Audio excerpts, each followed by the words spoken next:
They be a little more calm. Yeah? She crazy?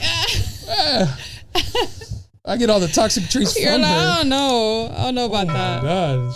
What Libra month are you? October. Okay. So you got a little Scorpio in there? Yeah. Yeah.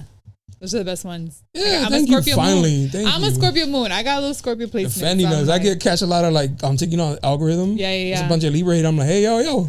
You'll just be hating. Chill. You don't even know. I feel like every sign, it's annoying because every sign they're like, oh. Yeah. I'm like, is there a sign that's anyone like, oh my God? I think universal Scorpio is like hated. It's like Geminis and Scorpios. Oh, Geminis. Head for head. But I would get along with Geminis. Oh, you're Libra, that's why. Yeah, but from after a while, I'm like, all right, guys, take a break. Yeah, tranquilo. Like other people's kids are like, oh, okay. Llévate tu pinche chamaco. It's because y'all have balance, Libras. Yeah. And I mean, it's air signs. They just get along really well. Leo is what? Fire. That makes sense. All the sense in the world. No, I got no AC in my house. Oof. So I was getting ready. That's why I didn't do my hair. I was like, you know what? Put it up. It looks done though. It does. It's giving damn. What is it giving? What is it giving? What is it giving? Card reader. Like a tarot card. I feel like you're gonna bust them out right now. Like Libra, huh? Libra, what's your sign? What's your rising? Eight swords. Somebody's wishing you the death or whatever. Brujeria. Yeah. Okay. No, it's really hot, and I have no AC, so I was getting ready, and I was like this. Oh no, I feel it. I was like, okay, I'm like this, and then I was gonna straighten my hair, and I was like, you know what? Oh, that would have been crazy. Heat. Yeah, I came home and like started setting everything up because it doesn't look like this. It's everything's put away, and then I gotta come home. Yeah. Like, boom, boom. But I was like, all right, relax, sit down. Yeah. Calm down. Breathe. Breathe. Channel the tarot reader in you. I had one on here before. Did you really? Yeah, I didn't know she was. Like in the conversation, it came out that she was. What? And I was like, oh, one day. How did you not know she was? She doesn't talk about it? That's not why I asked her okay. to come on. And then she's like, I'll read yours right now. And I was like, what? She's like, all tarot card readers carry them with them all the time. And I was like, where? And then she did it real quick. I was like, what? ¿En qué salió? It was actually kind of spot on about a friend. Like that I was having kind of like I knew he was going to be there. Stuff. Yeah. He's like, I do tarot card readings every week. Please tap in. Please tap $20 reads.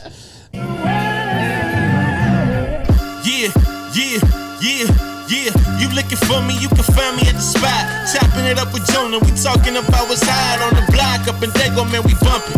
Keeping it confidential, you notice how we coming, we in front.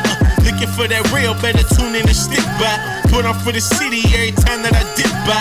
Getting to that gritty every time that we sit down. Promise you it's real every time that I get round. Come on. Been in the field playing, we work. Welcome back, Barbershop Confidential, the podcast, your boy Jonah. And I got a special guest, Jasmine. Hello, Jasmine. Hi. How you doing? I'm good. Just so you know, there's a dedicated camera here to you. Was good. And then that one's to both of us. So nice. I appreciate you coming through. Thank you for inviting me. No, thank you. I'm not really sure how I found you. Probably just on Instagram or TikTok. Yeah, do you have TikTok? I do have TikTok. Which one are you more popular on? Instagram. And it was Instagram. Yeah.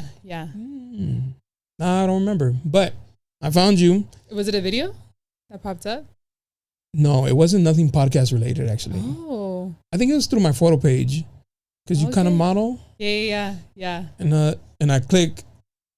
Because I was like, thinking photo shoot. Yeah. You know? Yeah. And then on your bio says podcast. And I was like, what?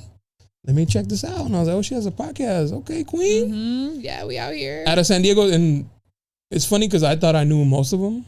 And so it's cool to find new ones, you know? So Yeah. Well, now I'm in LA, but I'm from San Diego, like born, raised San Diego. I literally just moved in March. To LA? To LA. To chase a dream? A job? A job. Okay. Not a man. No.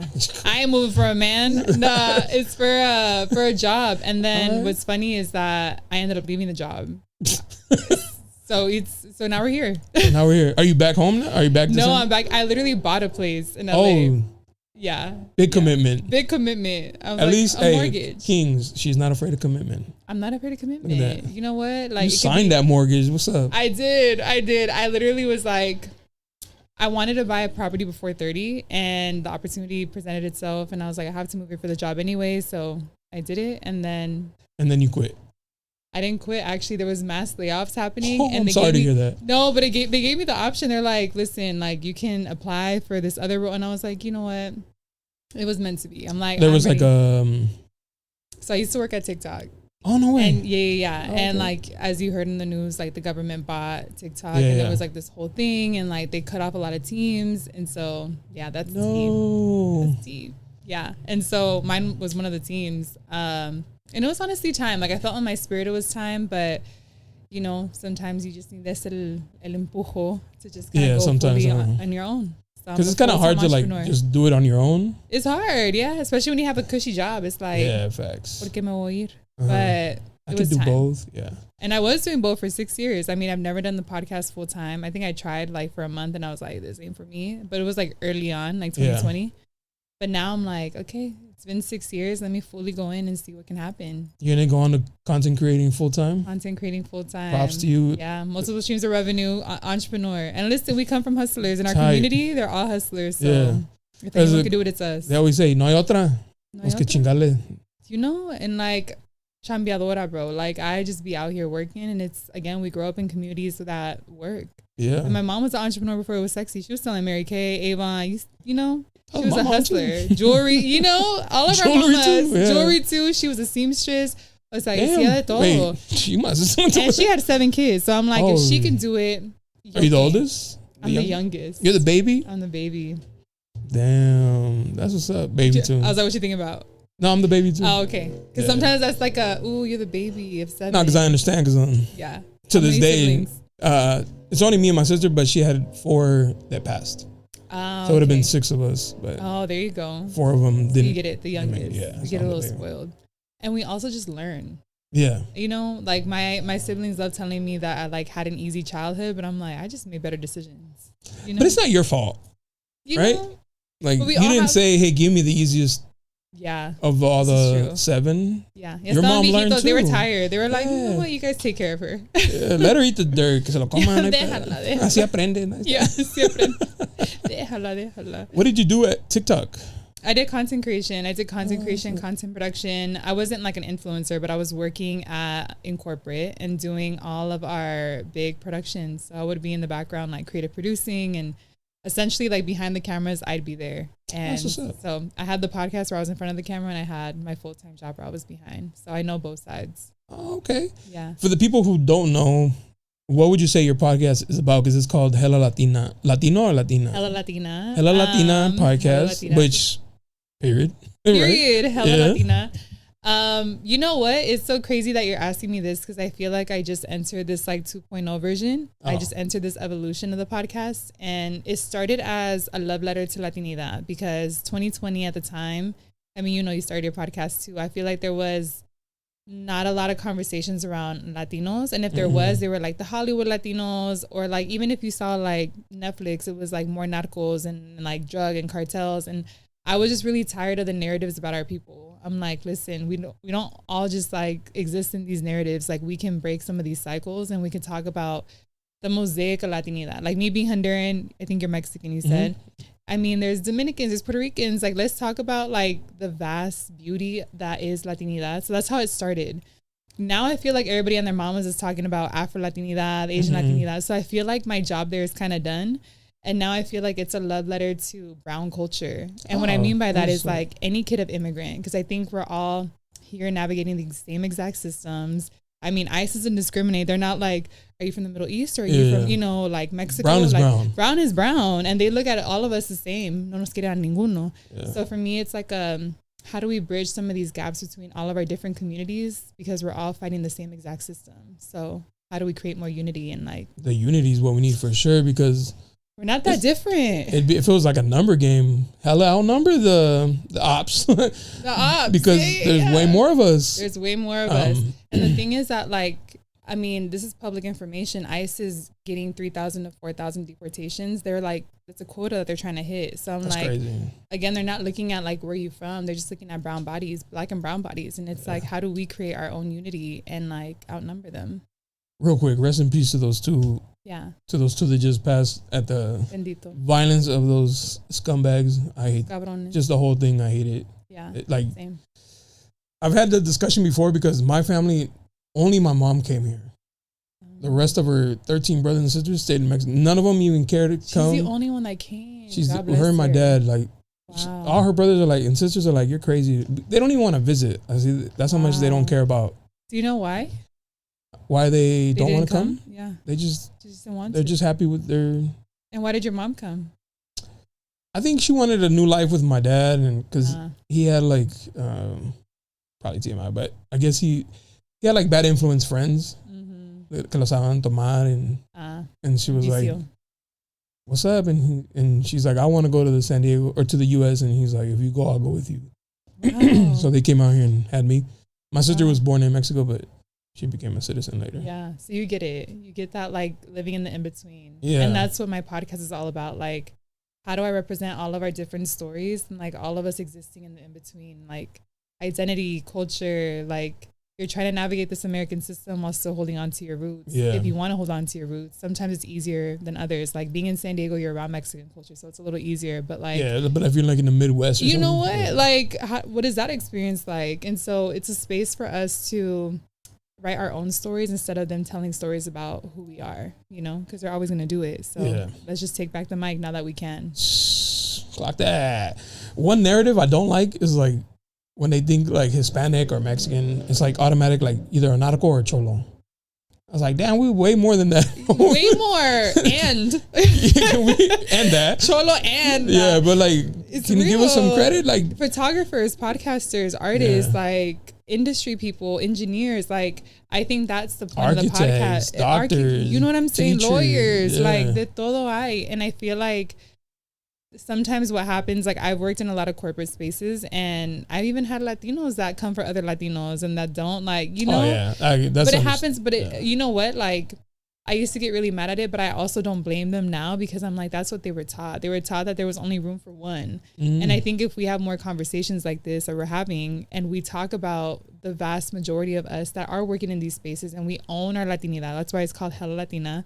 So I'm like, if we own it, then like we can show like the nephews, the nieces, the cousins, the little kids that are looking at us, like it's possible for you too. You don't have to like change who you are, change your accent, change the way you look. Like if you want to look like a tarot person, like dale. If you want to be hella Latina with the big hoops, like dale. Like I spent so much time trying to fit in only to realize they're always going to see me different. So might as well just be who I am. That's crazy. I love that actually. Since you're Honduran, I'm sure you get confused. People would just assume that you're Mexican. Oh yeah, growing up here, it was like, you're Mexican. Yeah. Did it bother you growing up? Or were you always just kind of like, that's fine, like it's not a big deal? You know, I don't think it bothered. I think it bothered me to a certain part of my life because I was like, no, I keep saying I'm Honduran, you know. But is that in Mexico? Is that a state? No, literally they're like, but you speak Mexican. I was like, no, I speak Spanish. So I think things like that would bother me, is like the consistent ignorance. But it kind of felt fun sometimes because I was like my best friend's Mexican and she would always defend me. She's like, she's Honduran.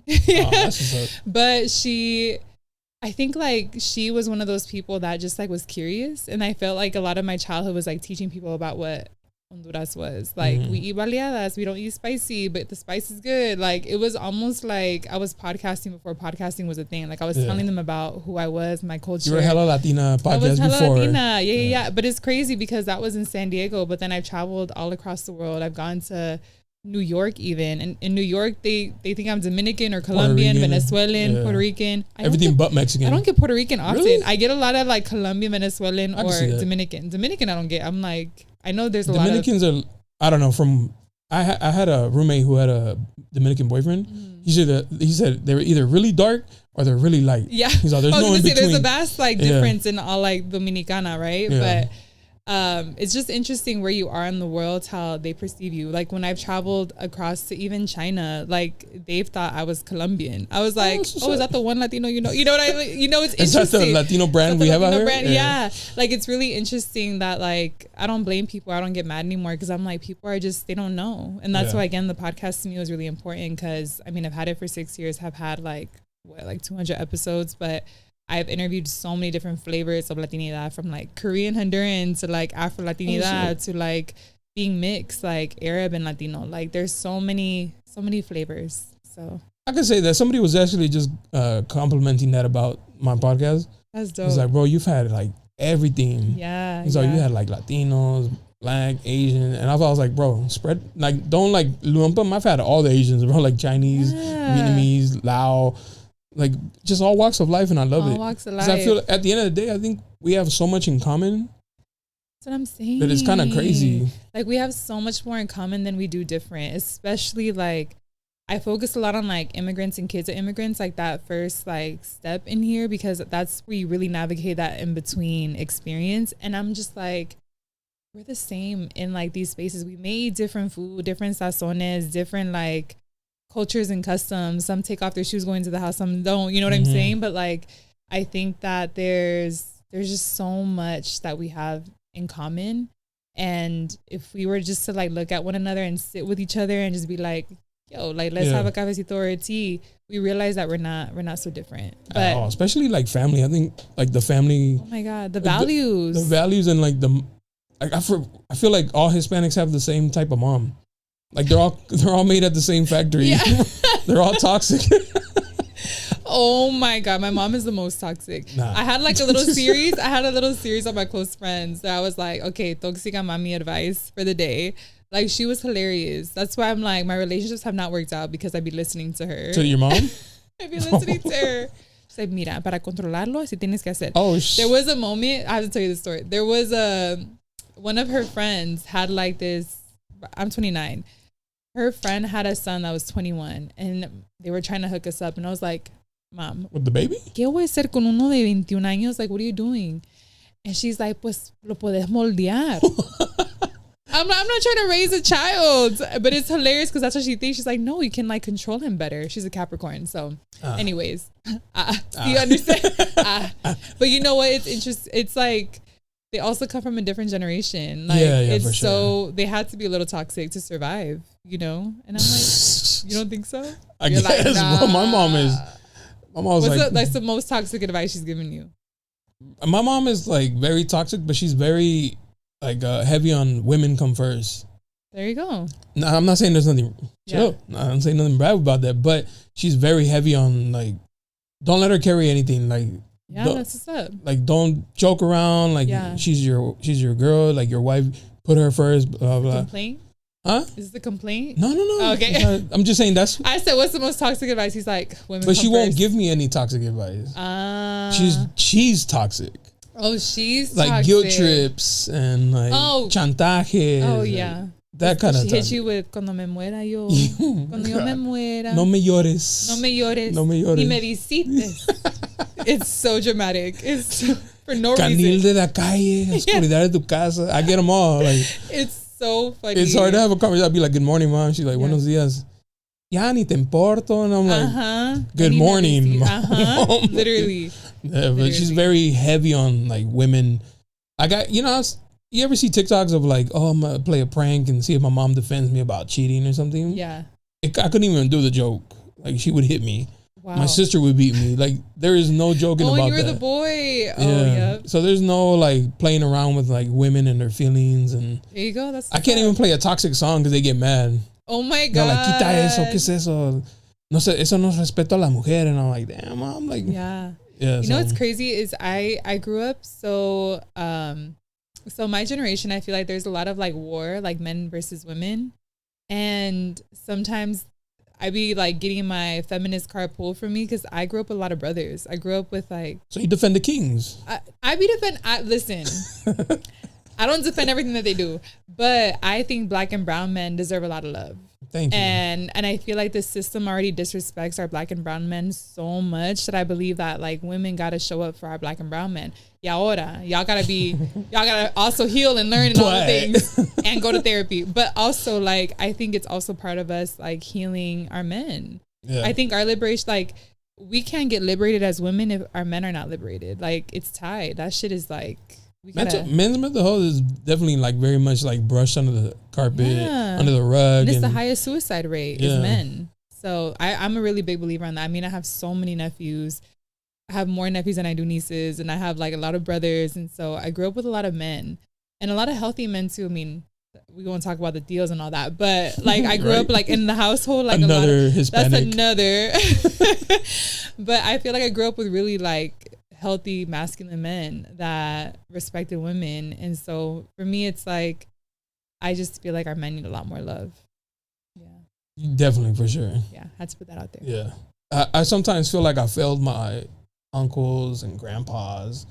Cause I didn't have like a side piece. Like I didn't have like another family. La vuelta a la esquina no tenía familia. Yeah, I'm like, damn, I'm sorry, Unc. Puchica. They're like, that's so funny. Because a lot of my uncles had like multiple, and it was just funny because I went to Mexico to visit them. I went on like a solo trip to visit my family, and I was talking to my cousin. And I was like, bro, you remember my uncle had 2 families?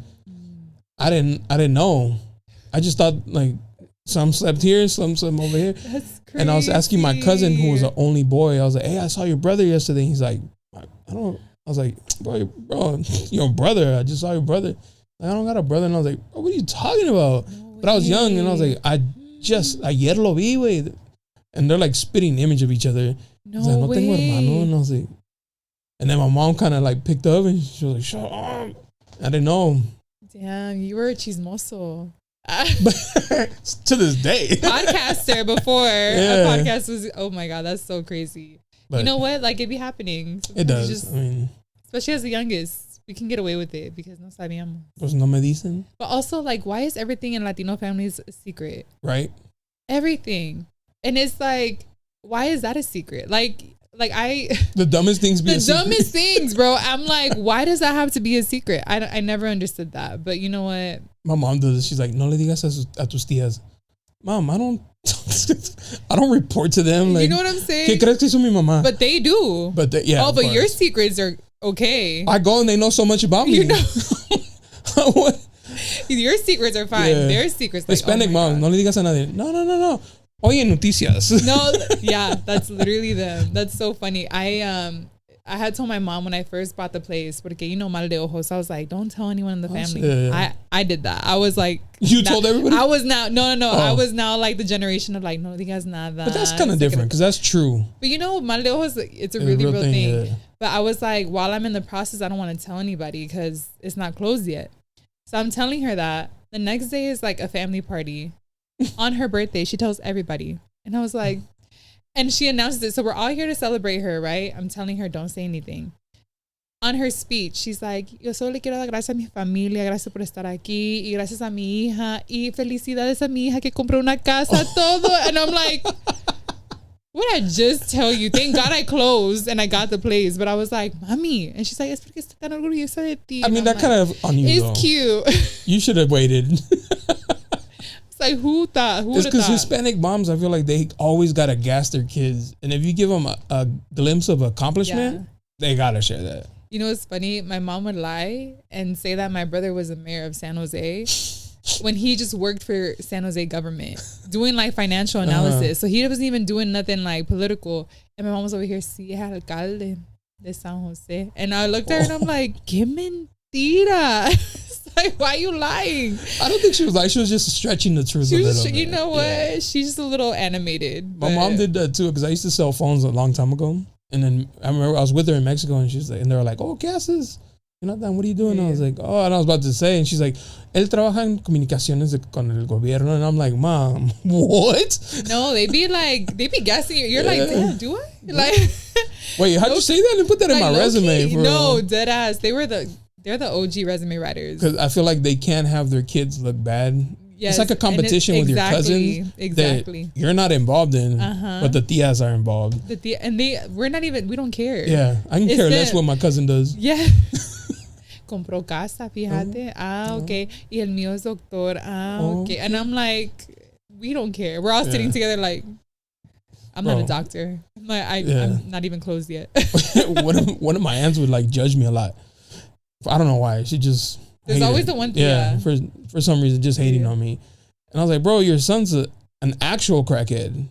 Like, he's gone to the family parties and bragged about doing every drug. That's crazy. You're gonna judge me? Like, that's insane. You're like, he's an actual crackhead. And I was like, I seen him hit you. Yeah, like, what are we talking about? Dude, you know what? There's always the one tia that I just feel bad for because she just be hating on everybody. And I'm just like, I just know you bitter, bro. I just know you because you know the truth about you. Because I know the truth. Yeah. Like, always got something to say. Anytime I go to a family party, there's always the one tia that I'm like, But you got to be polite. What's she gonna say? And it's always, for women, it's always a wait. It's always like, y subiste un poquito, or when you get super skinny, like, está bien flaca, no tienes, no comes, no comes. ¿Qué tienes? ¿El novio? ¿Y el novio? Y el novio? And I'm just like, bro, like, y'all are toxic. That's what I'm saying, bro. Yeah, but I wouldn't like have it any other way. Like, I just feel like maybe there's some things I could do without, but Latino families is just, it builds like character. Yeah, toughens the. Like, yeah, I would walk into corporate spaces and I'm like, y'all ain't nothing. Yeah. I'm like, listen, I grew up in a Latino family. I grew up in the hood. Like, you know, what part of San Diego did you grow up in? Southeast. Oh, okay, that's what's up. Encanto. Ah. Yeah, we was out there. Yeah. Yeah, where did you grow up? At National City. Okay, still a hood. Right there. Yeah, people don't think San Diego got a hood. I remember when I went to San Jose State and went there for college. San Jose? And San Jose State, yeah. And someone was like, oh, you're from San Diego? I am too. And I'm like, oh, where are you from? And they're like, Penasquitos.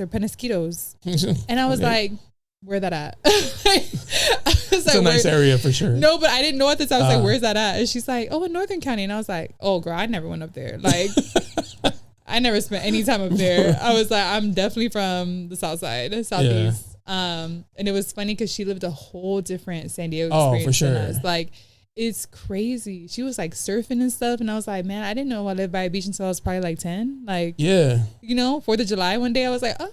And at best, I would go to J Street Marina. That part. We were never at the beach. We were always at J Street. Because you had to wake up so early to get a spot, but like, it's just so funny to think about like the different experiences in San Diego. Like, I remember another friend of mine that I made through college, she grew up in Eastlake. Oh. And so she's funny. She was telling me like, San Diego is like just white and Filipino. And I was like, bro, your San Diego is white and Filipino. My San Diego is not that. Like, I grew up with the black and brown. Like, but it's crazy how in one city you can have such a different experience. Like the pockets. Like, it's crazy. Of cultures and stuff. I didn't realize how many pockets we had. I just thought like Southeast was all I knew. And until I went to high school. So get this. In 2008, we lost our home. So we were like homeless for a little bit, living around San Diego. Section 8 housing, shout out. Shout out. We survived. But I'll never knock that. You know, and then we ended up moving to a little cottage in La Mesa. And I was now in the district of Helix High School. I don't know if you know anything about Helix. It's like a nicer school. Yeah. Yo, I remember walking on campus and thinking I was in a movie. I was like, oh my God. Like, there's lockers. Because I went to Carver Elementary or Carver K-8, which is in Oak Park. Yeah. It's not a cute school. I mean, it was small. My graduating or my promotion class in 8th grade was 30 people. That's small. You know what? And like, one of the girls was pregnant and she was 13. So it was very much like that was regular. Yeah. And then I go to Helix High School and I'm like, what in the world? Like, this feels like and that's one of the nicer. There was lockers. South Bay schools. Yeah. There was lockers and there was like so many people. I feel like I saw like my first group of white people and they were like in like next to me and I was like, oh my God. And it's like, I think that was actually the beginning of me like feeling like I had to hide a little bit because like I sounded a little different or like I didn't have anyone that really like I could relate to. So I feel like I was trying to like change it up, start playing soccer, met my girls and like, you know, I think little by little I was trying to like find myself. And then when I got to college, I wanted to completely like rebrand. I was like, I don't want to be that girl from the hood. Like, I want to like change the way I speak. I want to get opportunities. I want to make money. I want to blah, blah, blah. And like I told you, like you fight so hard to like change who you are only to realize they're always going to see you as different. I'm like, facts. You can like hide your accent, hide like your nails. Like at one point I didn't have nails. You're still brown. And you're still brown. Still brown. Like nadie me quita plátano de la frente o nopal de la frente. You know what I mean? Like we say plátano. But like, you know what? Like it is what it is. And like just own it so that the next person that's coming out after you, like they can be proud of who they are too. Facts. You know? I feel like right now, maybe since like 2016, there's been like this weird of like Latinos versus Latinos where it was already a thing, but it was more on just like the skin tone. Like, cause the colorism in between Latinos is crazy. So deep. But now it's like the American versus the Mexican, you know what I mean? Like, we're in like in this weird space. Yeah. As far as like Latinos versus Latinos. Cause like, what? It's weird. We look the same, bro. You don't look like them. And you're not better than them either. Like, you're not better than the other. Like, I think the colorism goes so deep, and it also depends on what like country you're from, right? Like it differs. So like in Honduras, we have like Garifuna, which is our Black community, and they're indigenous to, I'm gonna get it wrong, it's Otra Isla, but they like found community in Honduras, and they've given culture and food and music. And there's also like an indigenous side to Honduras, and there's also like a mestizo side, which I fall under. And then if you see my dad and my mom, they both look darker and different than me. I'm like, Latinos are Skittles. Like you get a little bit of everything. Like if you go to my family party, you'll see literally all the colors of brown. Yeah. And like, I think it's just so funny that one thinks that they're better than the other because you're just lighter skin. That's crazy. It's just why I'm like, the colonization's crazy. Oh, 100%. Like, that is so deep. One of my aunts, she refused to marry somebody who even had like a shade of brown. And her husband, mejorar la raza. And her husband, for sure, he was like super pale. He looked like a white dude, but Mexican, right? And all her kids are blanquitos, except one. He's still white, but he's not as white as the other one. Y le dicen el negro. Oh my God. And so I'm like, what do y'all say about me? My aunt is like, sobrepasado del quemado. Yeah, and they me dice el bombón de chocolate. El bombo. I'm like, you're killing me, but I feel bad for my cousin because he's just a slight shade. That's so crazy. And they like kind of like outcast him. But like what that does to our kids, you know what I'm saying? Like it's so interesting because I remember growing up and like my mom is like your skin tone, and I would always tell her like dark. I mean, darker than me. Yeah. But I would tell my mom, like, quiero tu piel canela. And then she's like, no, tú eres blanquita y bonita. She would always tell me that. And it's funny growing up, realizing what she was saying to me. I'm like, oh my gosh, she would just literally say white and beautiful. Yeah. And I'm like, bro, no. Like, this, like, how do we unlearn this? How do we, like... Hard. But that's, again, one of the reasons I started the podcast, many reasons. It was like, how do we heal our own community and like realize that some of these colonial things, mindsets, it's just like all like, we need to liberate ourselves mentally and then we can liberate our people here. You know what I'm saying? But until we liberate this, we can't liberate us here. We got to break the generational cycles first, because that's where it comes from. Like right now, I feel... Me and my mom bump heads so much that sometimes like I love her to death, but I gotta like keep my distance a little bit. But I feel guilt, you know what I mean? And then she don't help because she like dumps the guilt on me. Yeah. So, but I fight that battle all the time because it's like I need to break it, or else like we're just gonna fall back into that same. And I'm glad he's trying, because how many people just want to protect their peace? I like want to protect their peace and just like not have the conversation. Yeah. But sometimes it's like, you need to have that conversation, or you need to like just plant those seeds. Like I used to say like, ya están viejas, no van a cambiar, but I'm like, you know what? They do change. Like you can like plant the seeds and like maybe they take some, maybe they don't take others, but like at least you're planting them, you know? I feel like you can, it's like almost like a kid. Like you have to like teach them because they become, you know, the older they get, they kind of go backwards, but you kind of teach them how you would teach a kid, like literally. I don't know if that, I'm going to explain it in a way. My mom has a habit of comparing me to my uncles. And I would always be like, I'm not like them. Stop. I don't have multiple, like, you know what I mean? Like, stop comparing me to my uncles. Oh, in that sense, yeah. Or just in any sense, she'd be like, estás igual que tu tío. And I'm like, stop doing that. So it wouldn't change every time I'd visit her. So every time she would start, I would just leave. I would just be like, bye, mom. I love you. And I would dip. Yeah. And then I'd go back and she'd do it again. Bye, mom. And I'd leave. I wouldn't say nothing else. I'd just get up and leave.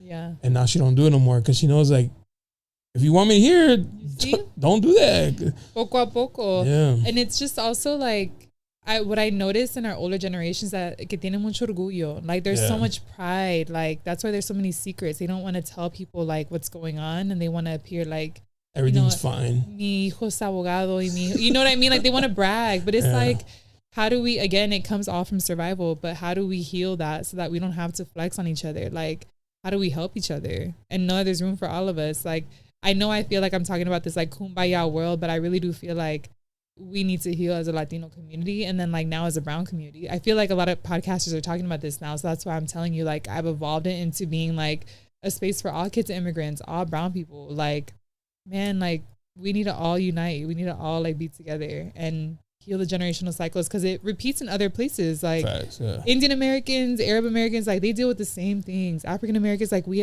my friend, and she's black, and she's always telling me like, I feel like I grew up with like your type of parent, and I'm like, because we're not so different. Like we have different challenges. Yes, we have different systems that we're fighting, but at the end of the day, like we're all up against the same exact one, and we have different levels of privilege, right? Different levels of like the system that we're fighting. But if we can really lock in and like fight it together, then we can really make a change. Be unstoppable. We can be unstoppable. Like in terms of like career, economics, like even change politically. Like we can be powerful. But again, if we don't liberate this, estamos jodidos. Like we're gonna keep going in the same exact cycle. So it's hard work, but like I think this, even you doing it too, like this is us changing that narrative. One listener at a time, at least. One listener at a time. Because it's hard. I mean, I feel like the battle right now is just like so tough with the whole politics, and it's tough. Like I was born here, I don't care about that. And it's like, damn, bro, like it hurts. Like hurts my heart to hear that kind of shit. I was telling you a little bit about it, but I had someone come from my neck today. This morning at like 5 a.m, and I was like, damn, she chose violence this early. I woke up and I literally like haven't been waking up that early because I was working at TikTok and I was on global hours, so I would literally wake up at 4 a.m. for like 3 years. And so I've been like treating myself, and I sleep until like 8. Oh shit! But today, no sé por qué no, literally. Y ahora, like I woke up at 5 a.m. and I saw this message. It had just come through, and so before that, hot take. Yo creo que se robaron el juego. Argentina against Egypt, like. Come on. Like, bro, like you can't deny that. You can't deny it. It's like not even slick anymore. They weren't even hiding it. Yeah. So I posted about it and I was like, bro, it was clear as day that Egypt should have won that game, and like that goal should have never been taken away. But you know what? I'm like, Argentina always gets like that FIFA money because they were champions. I still love Messi. Listen, I still love that part. I still love Messi, but I don't want him to win again. Like he already won. Like give it to somebody else. I didn't want France to win. I didn't want all these colonizers to be up there. Like especially hot take that country. Do you know what I'm saying? There's a lot of history with Argentina, and like I feel like people don't know that. People don't know they love to claim their European roots. They love that they're European. There's also a blancamiento that happened in Argentina. Like people don't know about this. Again, like a lot of Nazis escaped to Argentina. Yes. Hitler may have been one of them. Talk about it. So like, talk about it. But you know what? I didn't even post all that. I could have posted all that. What I said is, yo, Argentina, like y'all shouldn't have won that game. That's a fair assessment. Like, and I said I don't want Argentina to win, and I'm like I want any other brown team to win. So you said this on your podcast page? I said this on my personal page. On your personal page. I'd be forgetting people be looking at my stuff. You know, like we were talking about this. Like people know, like I'm like, oh my God, I forgot you know this. But anyways, this girl, she's like, you know, I would have loved to share my podcast or my story on your podcast, but I guess it doesn't matter since I'm Argentinian. You're right. And she goes, by the way, as someone who studied journalism, I would advise you to change your name, because how can you be held a Latina when you're excluding a group of people? And I just was like, she went on. She was hurt. Like, quería llorar. Like, she was hurt. What is it? Her dog's holler. But I was looking at it and I was like, girl, listen, old me would have been peleonera. Old me had a lot of energy. Now I'm just like, it's not even worth it, because one, I don't even know who you are. Two, like online shit. It's just like, girl, like go cry somewhere else. It's not here. But I ended up telling her, I'm like, listen, I'm not a journalist. I'm a podcaster who has opinions and views, and I don't care to voice them, even if it invites comments like yours. But I'm gonna tell you something. Just because I love being Latina, just because I'm hella Latina, does not mean I agree with everything our people do. You think I agree with the colorism and the discrepancy in economic barriers that our people go through? You think I'm okay with how many people voted for ICE? You know, you think I'm okay with all those things that our people have done? No. Just because I love something doesn't mean I'm not going to hold it accountable. So I'm like, you know what I'm saying? Love and accountability, it goes hand in hand. So don't come for me and say like, how can you say hella Latina? I'm like, I could say it proudly because I'm Latina. And I can also say all the shit that we do wrong, because we do a lot of shit wrong. Hella. And we do a lot of shit that's beautiful. Like it coexists together. So I hate the people that are like, change your name or do this or like unsolicited. Change your name. I was like, girl, crazy. Who are you? Like, get out of my DMs. Like, what are you doing right now? Who even invited you on the podcast? Right? Like, ain't no one invite you. I ain't gonna lie. Like, when? That's what I'm saying. I was like, girl, who told you? I told you. Yeah, I was like, I don't even follow you. Like, who are you? What? Anyways, but it's just, that was like something that really triggered me today, because I'm like, people love talking about, you've heard this word nuance. People always talk about, nuance. But I'm like, people don't like I love when people learn a new word and just like use it all the time. I be doing that. That shit was like narcissist. You see that video of the comedian where he's like nonchalant? Oh yeah, nonchalant.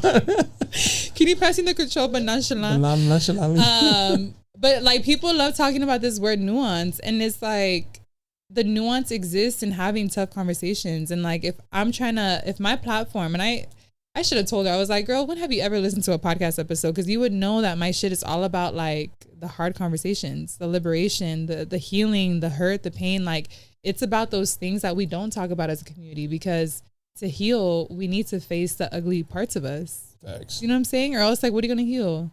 Like, it's not only like culture, like individuals. That's what I'm saying though. Like, it's an individual level. Like, I'm just, and again, it's people like her that are not willing to look in the mirror and say, like, Argentina has gone through a lot. It's done a lot. And it's done a lot to harm people. I mean, like, look at your history. Like, when you look at yours, like, you can't be saying like, I'm proud to be hella Latina without acknowledging the genocide that lives within Latinidad. You know what I'm saying? Like, that all lives in our blood too. So if you can't face yourself in the mirror, girl, don't come for me. I mean, it's kind of like all Latino, like all the countries have like this little, not beef, but like, we're better, right? Yeah. And it's kind of like almost that nationalism. It's like, almost like friendly. Almost friendly. Yeah. But whenever Argentina tries to chime in, all of them look at them and you don't get to play with us, bro. Like, okay, we really don't like you. No, it's like, but it's also because they've always they do things to not be liked. Well, look what she did. Like, you know what I'm saying? She uninvited herself from your podcast. Hey, girl. Let me tell you, my biggest ick is entitlement. When you feel entitled to shit, like we grew up in the hood. Like, I was never looking at somebody like, you owe me this. Like, I wish. Yeah. Like, you had to fight for what you had. It was scrappy. Like I ended up telling her at the very end, I'm like, listen, if you're passionate about this, go talk about what you love about Argentina and change the narrative. Do it. Because if you really like feel like Argentina is this beautiful country, because she said a lot.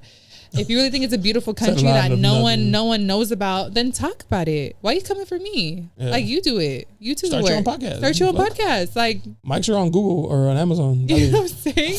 Like, people love coming for like the creators, the podcasters, but like, if you're passionate about it, do it. Like, no one's entitled to like making you feel more comfortable. I don't care to. I don't know you nothing. I don't know you. I don't owe you.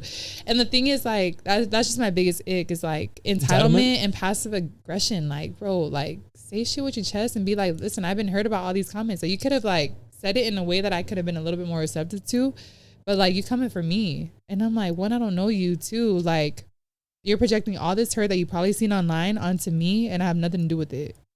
So, I like how she tried to come at you like in a professional manner, but it was like not professional. But it was not professional at all, because it was just, she didn't even leave room for like open dialogue. It was just kind of like, none. You're wrong. No, literally. And then she blocked me. Then she blocked you. So I was like, sis, like, lost a follower. Like, is it that serious? But it's like, you also just didn't help your case. Like, this is what we're talking about. Screenshot it, post it from Argentina.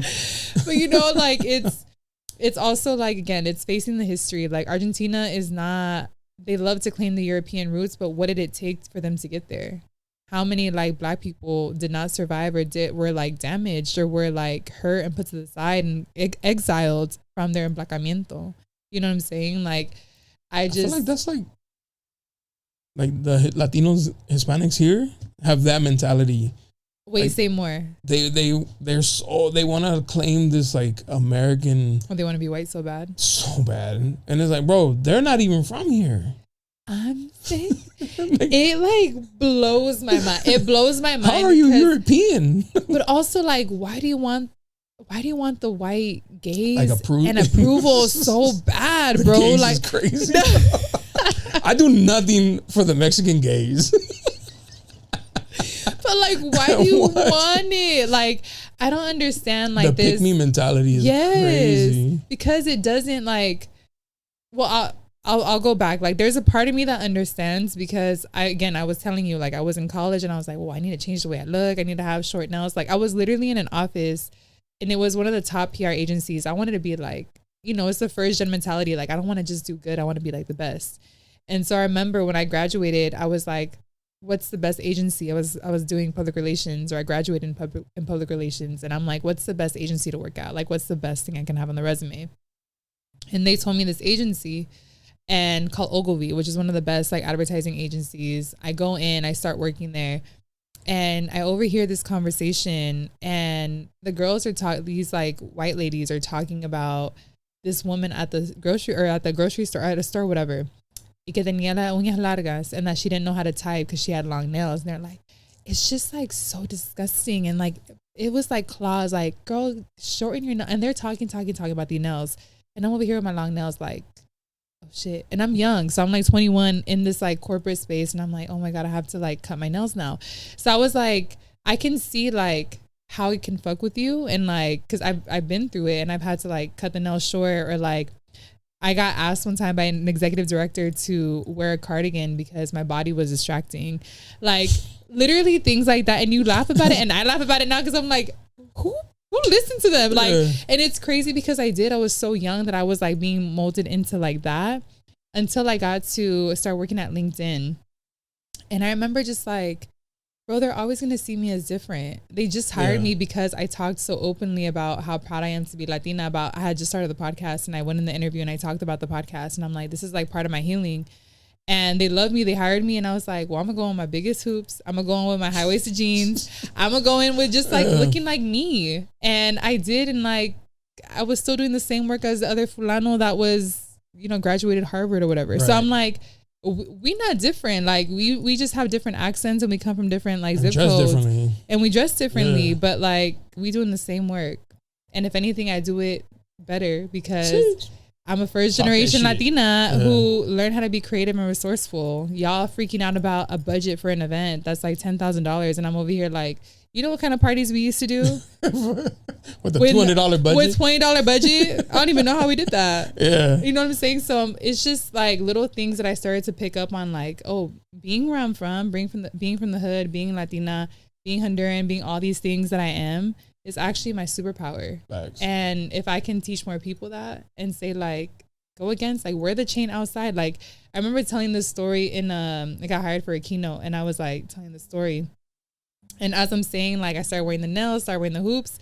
This dude had his chain under his shirt, and he like takes out his chain, his gold chain. And I looked at him and I was like, that's what's up. King. Yeah, you know what I'm saying? And it was like a moment for him. He's like, you know, I used to hide my chain because I don't want people to look at like the black man in the room with a chain. And, you know, I'm like, but that's who you are. Like the mentality of like, of course you bought a gold chain. Exactly. Like, I can't like a gold chain. I can't like a gold chain. God forbid. Yeah. But again, it's one of those things like, I don't understand this white approval, but I can understand how it's hard to unlearn. Because until you're aware of it, until you're aware like, oh, this is what I'm trying to do, then you just won't heal it. It's part of like what I'm saying. Like, if you can't look in the mirror, like, people can only meet you as deeply as they meet themselves. And if you can't look in the mirror and be like, oh, I don't want to change because they're always going to see me as different, then you're going to keep doing the same thing.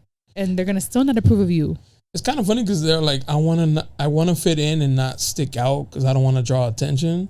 But that's like a whole brown body. But, exactly. But it's like, no, but you want to stand out. But you want to. That's the difference. Yeah, you don't want to fit in with like the regular and just kind of like get lost in the weeds. You want to be the one that like, I see you stand out the most. More opportunities, like more responsibilities and all that. So, you know, like me and my homegirls are really big on like reclaiming color, because I think like that was part of colonization. They stripped color from our people, and like our people are really colorful. And I'm working on that. I'm very like black, white. I like these colors, but I'm like, let me expand my palette. My palette. But you know, I got invited by this one friend to go do a yoga class, and meditation yoga is really dope when it's in black and brown spaces. I struggle with like core power yoga, which is where I went. So I go to core power yoga, and I'm wearing like this red, like colorful, bright red, colorful, straight like Southeast shit. Swoop. Con mis uñas largas. Like, I'm literally like, I'm ready. I'm ready to like sweat. And it's a hot yoga class. I'm excited. I go in, bro, everyone's wearing black. Oh. Everybody. I'm like, did y'all have like a color code? And then my Nobody friend, told me. No, my friend is like, oh, they always kind of wear black or like white. And I'm like, this is a cult. Bro, like this is low-key giving cult. But it was really sad. I was like, bro, like it's like no color in here. And I go to Sueño Social Club, which is in LA. It's Dominican Puerto Rican owned. But it's like all black and brown, and people be wearing color, and people be like lively, and people be joking around, and like it almost feels like the hood is healing. You know what it is? Like colors look good on different skin tones. Black and white only looks good on certain skin tones, you know what I mean? True. So you may be onto something. They work with what they got, while the colorful ones we can pull off like bright colors and you know, vibrant, you know, pieces of clothing. So this is true. You're onto something. Yeah, like if you notice, like gold looks good on darker skin. Yeah. You know what I'm saying? All the skin tone. White gold looks good on the lighter skin tones. This is true. It's just, you know, what makes pop. What makes us pop? We just so dope. The seasoning. You know, they just jealous of our seasoning. They want to take it away, man. Yeah. And we got to take that shit back. Take your sazon back. Take your sazon back. Don't let them steal it. Like the English or something, I guess they like fought. They had like a war for seasoning, and it's like, and y'all didn't even use it. I just didn't want somebody else to use it. That's crazy. That's crazy. Y'all went to war for seasoning to not use it? That's what I'm saying. That's insane. It's so crazy. It's crazy, like how, and this is what I want my podcast to be, is like a space to remind us like where we come from, who we are is our superpower. Like, why would you want to be anybody else when you can be exactly who you are and still be popping? If anything, you're more popping because people love the authenticity. People like can smell the fake. People can smell that shit. I mean, like we can. That's like the first thing you know in the hood is like smell the fake shit. Yeah. Like, you spot them real quick. Yeah. But it's like when you have like authentic people, when you have an authentic like presence to you, then like people want to know about you. People want to know about your shit, your work, your art, your photography, your podcast. Like they llama la atención because they're being exactly who they are. They're not trying to be this like different person. That's funny because I have like this a struggle. For me, this is just, I enjoy doing it. I like talking to just random people about everyday, you know, different walks of life, like getting to know like, oh, I didn't know that about your culture. Stuff like that. But then there's like the other side of it, like the business side, like, well, you got to clean it up. If you want to be brand, you know, conscious and to be able to get sponsored. And to me, I'm like, nah, bro, like either they fuck with me or they don't. Like, unfortunately, that's just how I am. Like, I'm not going to change or code switch to get the approval of some random little brand who wants to give me switch up, because I feel like I would just be authentic, and if it gets there, cool, and if it doesn't, I'm gonna die on my sword, my shield. And at least you were authentic. You know what I'm saying? Like, I think that this is also like, I talk about this in my podcast too, but it's just part of capitalism. Like, we think we have to like earn, first of all, we have to make money. We have to survive. We got to pay rent. That's a given because we're living in the system. But I think that like everything has to be monetized. Everything. And like sometimes it gets annoying. Like, can we just have art for the sake of art? Like, do you know what I'm saying? Like, without thinking about like, oh, we need to make it this so that it's profitable. Like, I miss like just like sometimes I miss like the old IG days. Like, not everything is, you know what I'm saying? Not like, everything's an ad or sponsored like and shit. Bring back the Man Crush Mondays and like, you know what I'm saying? Woman Crush Wednesdays and Throwback Thursdays. You know, low key. But you know, that's how I found out I had a boyfriend in high school. I was like, wait, you're my boyfriend? And then no, it was a whole thing. Crazy. Shout out Nathaniel. Nathaniel. Bold move, my God. Bold move. I was like, oh, okay. And I had to hide that from my mom. Oh my God, I was so scared. That you had a fake boyfriend? He was like, he thought we were really, it's like a whole story. I would love to hear this. I wasn't allowed to date. And so I was like hiding it from like anyone. I was like blocking my like family. It was like, had so much anxiety. Anyways, but I just miss like art for the sake of art. And like, I literally was talking about this the other day. Like, it took me this long. Like you mentioned, it gave me love for like the podcast and the followers, but that came with time. Like, it took 6 years. Like it's taken me slower because I've wanted to do it my way. That's all. Like, cause I feel the same way. And I'd rather do that than like try to do it again so that like a brand can look at me and make money off of me. Like, bro.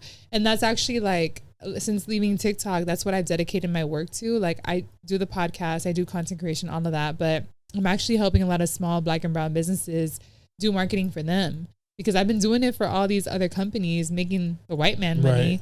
And I'm like, how do I like use all these skills and tools that I have and give it to our people so that we can elevate and that we can grow online? And like, the secret sauce is just to be human, which is something these corporations can't do because they got rules and regulations. Do you know what I'm saying? So like the mentality of like me, not them, me, not them. Like, bro, we can all win. Room for everybody in this game. There's room, and that's the biggest lie that they feed us, is that there's not enough room for all of us.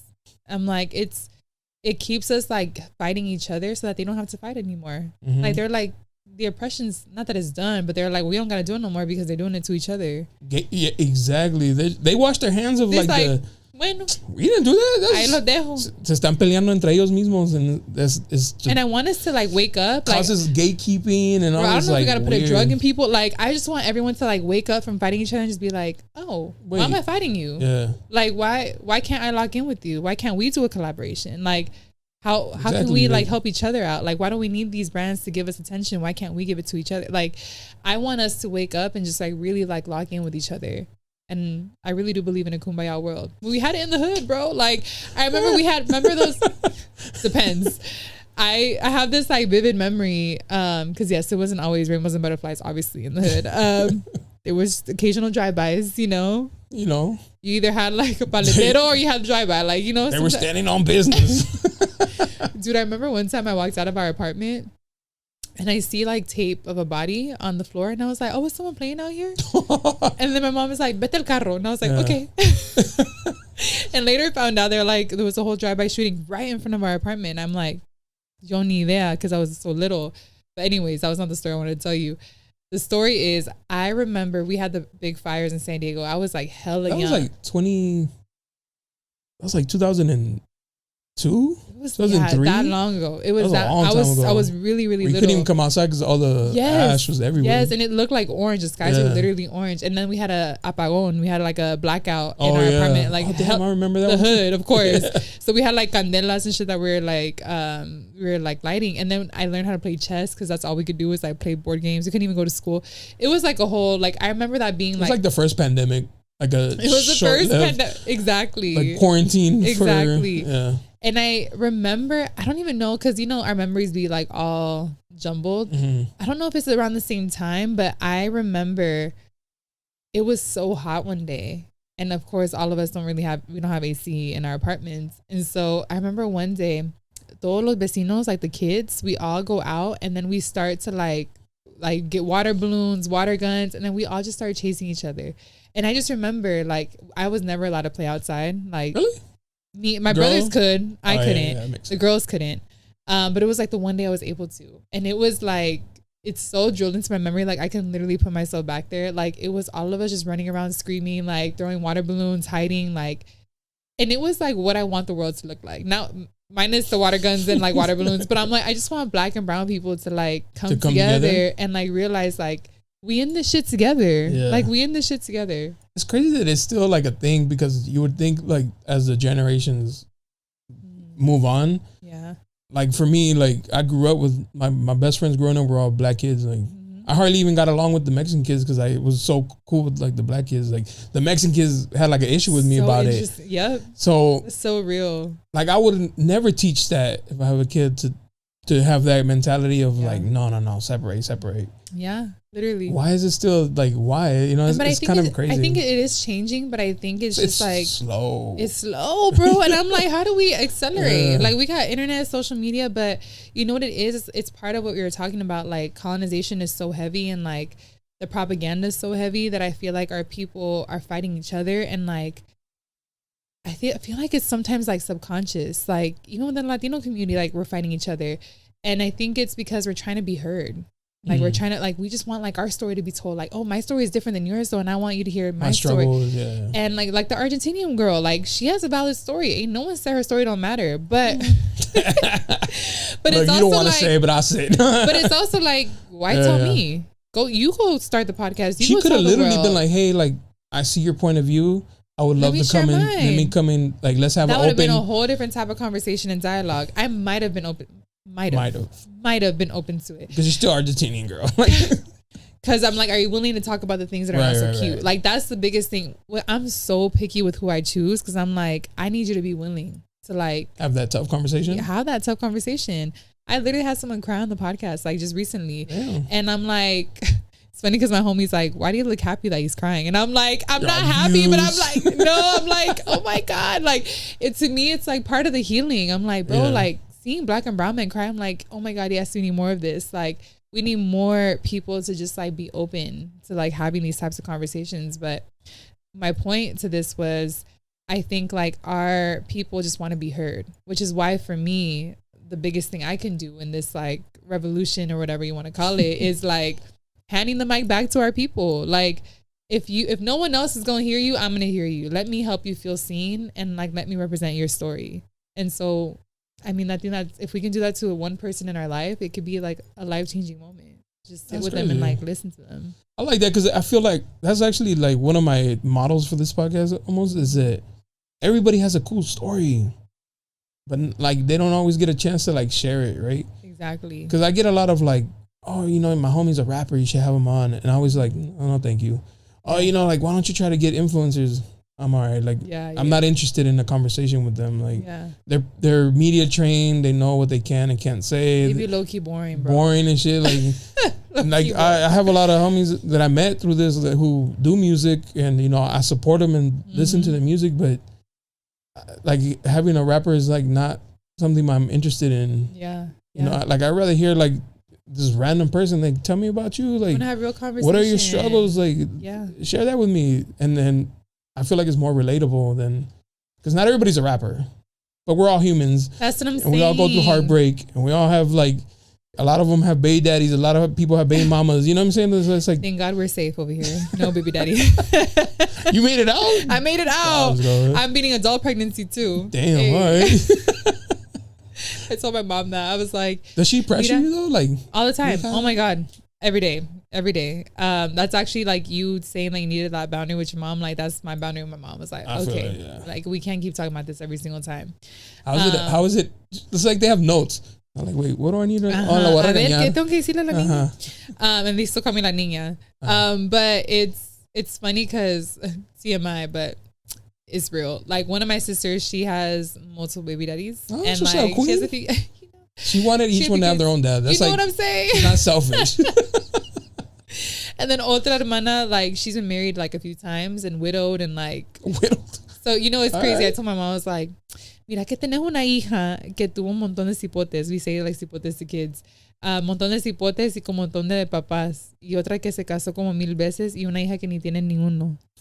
And I was like, puchica, mommy, I'm sorry. And she goes, cállate ya. She gets so mad.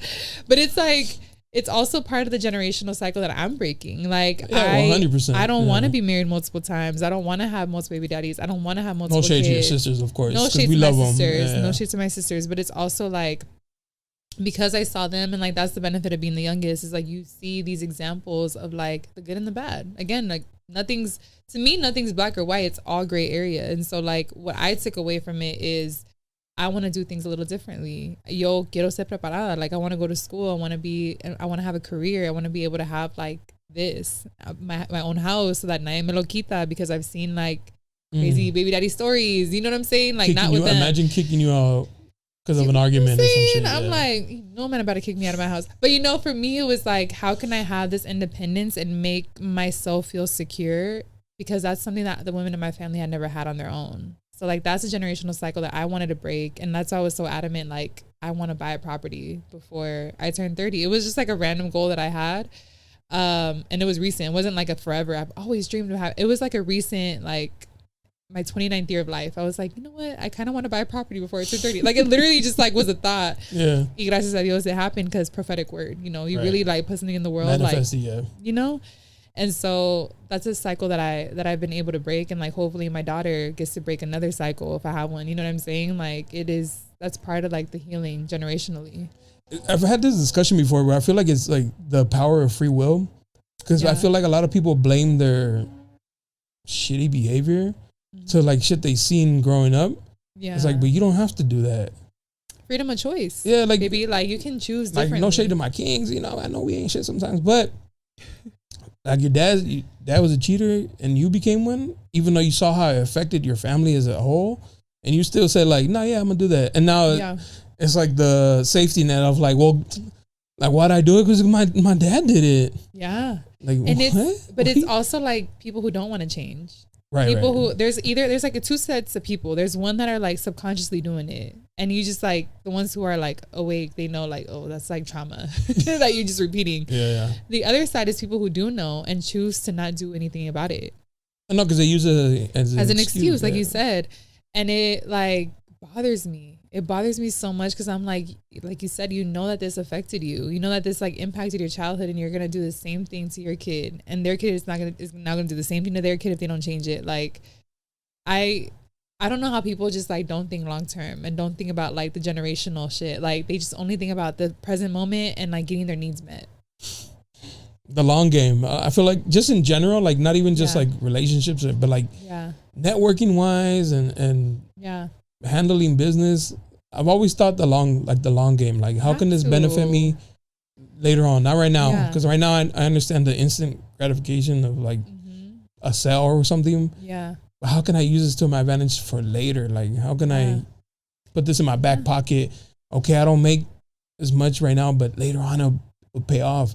And people are like, no, I need it now, and then like shoot yourself in the foot because you're not thinking long term. You're not thinking of like the long game. Essentially, it's the long game, and that's the thing that I feel like it's life. Like it's a balance. Like life is all about the balance of thinking of the long game and also being present. It's both. Like you can't only live in the future. You can't only live in the past. You can't only like be in this present moment and not think about anything else. Like all of it coexists in one. And so how do you stay present and stay rooted and stay grounded?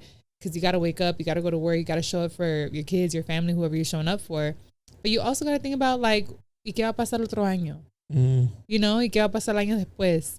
Our parents are getting older. Like I think about that now. I'm like, my parents are getting older, so how am I going to take care of them? You know what I'm saying? Like there's things that are going to happen, and if you're not preparing for them, if you're not even thinking about it, like se te va a pegar así, and you're just going to be unprepared. And that like, I learned that because I was homeless in my family. And I would always think like, as a kid, as like 11-year-old kid, I'm like, how did we not think about this? Like, how did we get here? And this is not to blame my parents by any means at all, because the system will always disrespect our Black and brown people. How do we freaking outsmart the system? If we can't like break it, which that's my goal, is like, how do we abolish this shit and like rebuild? But like, also, how do we like work this system?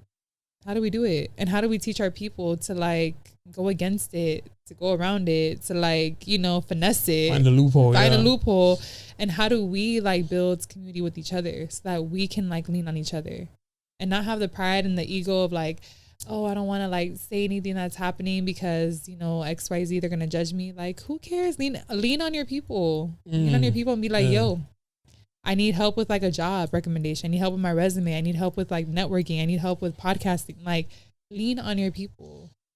The ego, people, I feel like it's just other people's egos of like, no, me first. And I saw this video, and I thought it was like one of the dopest videos. I wanted to save it too. This guy asked like a friend of his, he's like, if tomorrow all your homies can be successful, would you be okay with that? He's like, of course. You said tomorrow, that means there's another day, and I'll get there that another day. And I was like, damn, that's what's up, because most of the time people are like, nah, me first. Exactly. Yeah. But it's like, what's that saying? Like, you go further together or something like that. Like, if you really think about that, like if you really think about El Camino, think about like coyotes that, you know, that bring our people here. Like, yes, you can go by yourself, but like it helps when someone knows the way. Yeah. Do you know what I'm saying? Like, that's like the biggest thing for me is like we as like here, we can teach someone else how to do a podcast. We can teach someone else how to do photography. I can teach someone else how to do content creation. Like, how do we begin to think about the future generations of like, how do we continue to put this in our families, in our communities, in our schools, in our systems, so that we can evolve and we can also upgrade economically and also like have freedom of choice. This is the thing, like being a kid of an immigrant, the blessing that we have is we have freedom of choice. Like we have the citizenship. We are able to do things that are different that our parents can't do. I mean, like, God bless my dad. Like, he wasn't even able to travel outside of San Diego at one point. You know what I'm saying? So like, how do we have free choice and free will, to your point, and still continue to do the same cycles, the same shit? Like, you can do it different. I don't understand. Because that's something that I've been thinking about a lot. Is like, I feel like it's almost like a trauma that some people have. Yeah. For me, somebody's always been able to like help me out, so it doesn't hurt me to pay forward. You're okay with saying like, I need help. Yeah, like I know how to pay forward. Like, yeah, I appreciate a lot. So don't be a taker. Yeah, take. But there's people who probably never got nothing, and now as they got older, all they can do is take, because they're finally getting that opportunity of like take, and they don't understand. They're like, nah, you gotta. The way it works is, you know, you gotta lift while you climb. Yeah, like you gotta give back while taking, give back, and then, you know, because then just eventually you run out. And you burn out. It's also energy, right? Like, if you think about energy as being like symbiotic or being like a balance, like, we're all energy. You know what I'm saying? Like, you can't like pour so much into something and then not get anything in return. Like, I talked about this about friendships. I'm like, sometimes friendships, like, it's one-sided. Relationships, right? Like, sometimes it could be one-sided, and you got to know when to walk away. And like, that's with anything. You got to know when to walk away from that job, from that friendship, from that relationship, from that household. Like, you got to know when to walk away when your energy is being depleted. Because if you're not getting anything in return, then like, it's time to go. And it's the same thing, like, pay it forward. Like, if someone blesses you, bless them back in tenfold if you can. You know what I mean? And we get surprised, but again, it's the ego. It's changing the mindsets of our people, the pride that exists in our people, and like letting them know it's okay to ask for help. It's okay to not know what you're doing. It's okay to be a little lost. It's okay to be all these things. And it's okay to also ask for help, to be like, yo, like, help me out with this. How do you just like, I think about our parents that used to ask us to translate things. The kids, like, used to ask the kids to translate documents for them. I can't even imagine as a parent how that feels to be in a country and ask your son, your daughter, how to like read a paper. ¿Qué está diciendo? Yeah, ¿qué está diciendo? And like, channel that shit. Channel that energy of like the immigrant and not having a choice but to ask for help. Like, they had to do it, and like, we can do it too. You know what I'm saying? It's kind of weird that we have that struggle with our own, like, immediate it's like family. The most vulnerable. But that's where we should feel the most comfortable. Yeah, is asking somebody that we love and you know, love us back, to be like, hey, yo, I need help. Yeah, I can't ask these strangers because strangers judge, or I don't really know their intentions towards me, but I know my mom's intentions toward me is to love me. Right. I should be able to easily ask her for help. Yeah, but I don't. Right. You don't want to be a burden. You don't want to do this. You don't want, like, no quieres así fallarla. Like, you don't want to fail them. It's part of, like, I think it's part of what gives us a lot of ambition as like kids of immigrants, but it's also what can hinder us because we're not able to do that. And it's the most vulnerable because of all those reasons. Like, when I got laid off from TikTok, I didn't tell a lot of people in my family. Like, I told my parents, and I was like, this happened, but I was happy about it. I was like, it's a good thing. Like, I know it feels kind of weird, but like, I'm actually happy about it. And they're both like, well, what are you going to do? And like, they were freaking out. And I realized like, this is why I don't say anything, because you guys freak me out. Now I'm freaked out. You know what I'm saying? Yeah. And then also it became like a pride thing. They're like, well, don't say anything to the family because they're going to ask questions. And then I started to like believe it. Like, I remember being at a family party at my tia. I was like, ¿Y TikTok cómo está? And I'm like, it's good.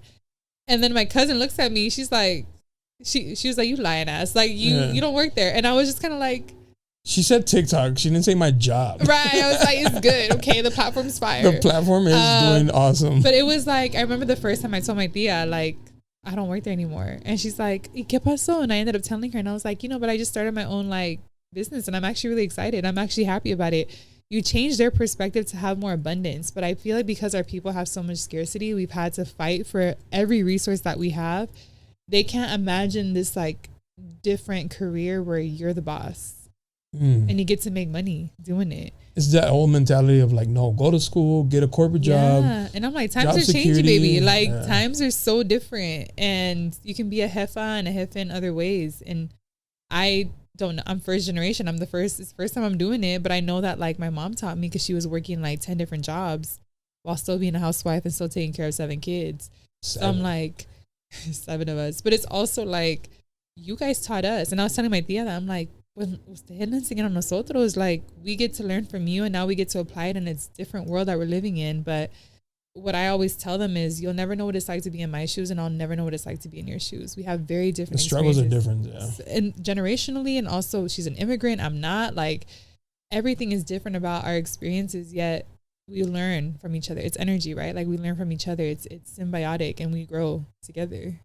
It's tough for sure. It's tough. It's not easy. Props to you though, because that's like something I've been battling with. Like, should I go full time into like either my photography and like everything as a whole? Yeah. But I'm still kind of like, well, I can do both. Yeah. But I'm spreading myself. Like, listen, TikTok kicked me out. They broke up with me. They were like, it's time. Like, go. They ghosted you. They ghosted me. I feel like I really needed that though, because for years I've said I want to have my own. I want to be my own boss. I want to like. Not necessarily be an entrepreneur, but I want to have a life where I have freedom to travel, freedom to like do the projects that I want to do, help the people that I want to help, creative freedom where I'm not looking at like a guidebook or a brand book on like what to say, what not to say, being media trained. Like there were so many instances where I'm like, I just want to do it for myself. And I was able to, because I had the podcast, like it was all creative freedom, but if I look at it as relationships, as energy, my podcast got me these migajas like of energy. Like I was full time with TikTok and they worked me to the bone. You know what I'm saying? Like those golden handcuffs of like they pay me well, and it was like my sugar daddy. It was like my toxic sugar daddy relationship because they gave me a great salary. I traveled the world with them.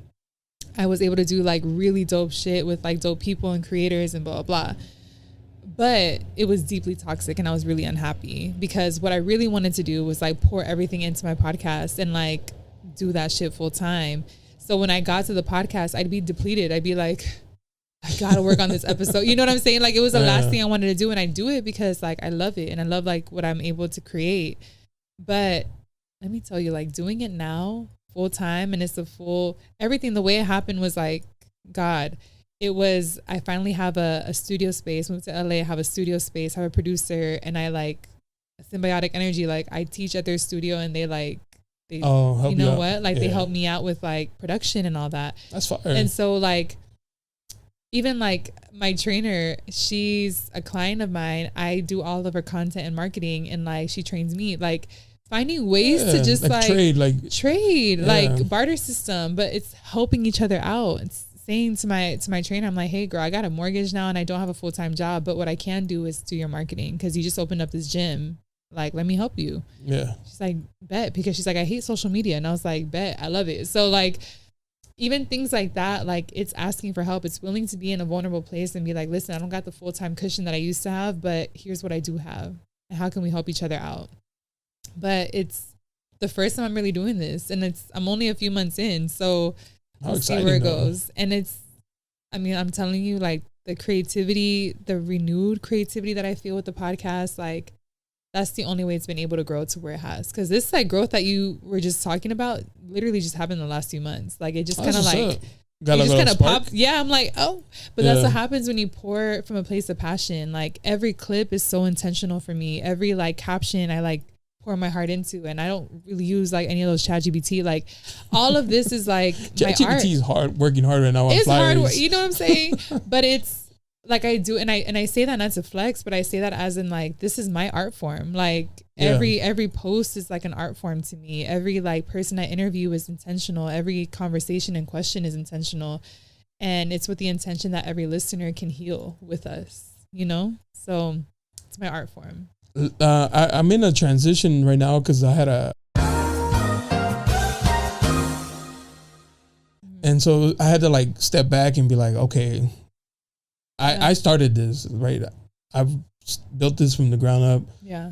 And I was like, I know I can do it because I did it already by myself. You're doing it now. Mm-hmm. But I had to step back and be like, do I want to keep doing this? Do I want to bring out another person on? Or do I want to do this by myself? And lately, I was weekly, but I had to take a step back. So there's been a couple where it's like gapped. a week. Yeah. The longest was 2 weeks, but I kind of found like the spark again. And I was like, love that. I love this shit. Like, and art needs pause moments too. Yeah, like for sure. If you look at this is your art form. Like if you look at it as that, like artists are not meant to like be in this capitalistic like produce, because when you create art, you got to produce from a place of like love and passion. And like, again, people can sniff the fake shit and they can smell like, hey, that host was not plugged in. You know what I'm saying? Like they can, I watched so many podcasts where I'm like, it's forced. Yeah. Like you have no idea. Like when I watch podcasts, I be looking at the host sometimes. Oh, for real? Oh, I literally be locked in on the host. And I remember I saw this. This is so shade right now. Watch the podcast, Apple Podcast with Bad Bunny. Oh, okay. And I was like, was it a language barrier? Maybe it was a language barrier, but I'm like, y'all have Bad Bunny in front of you, and this is what you choose to ask. Bro. Like it blows my mind. It blows my mind. And I want the Bad Bunnies of the world to come to podcasts like this because we got the real questions. We're community. We're curious. We don't know the behind the scenes. We're curious. There is no brand. Like the thing is that obviously they're going to go where the brands are because it's the biggest audience. But like, man, how do we like flip it where like we get to have our people have the audience because we got more of us.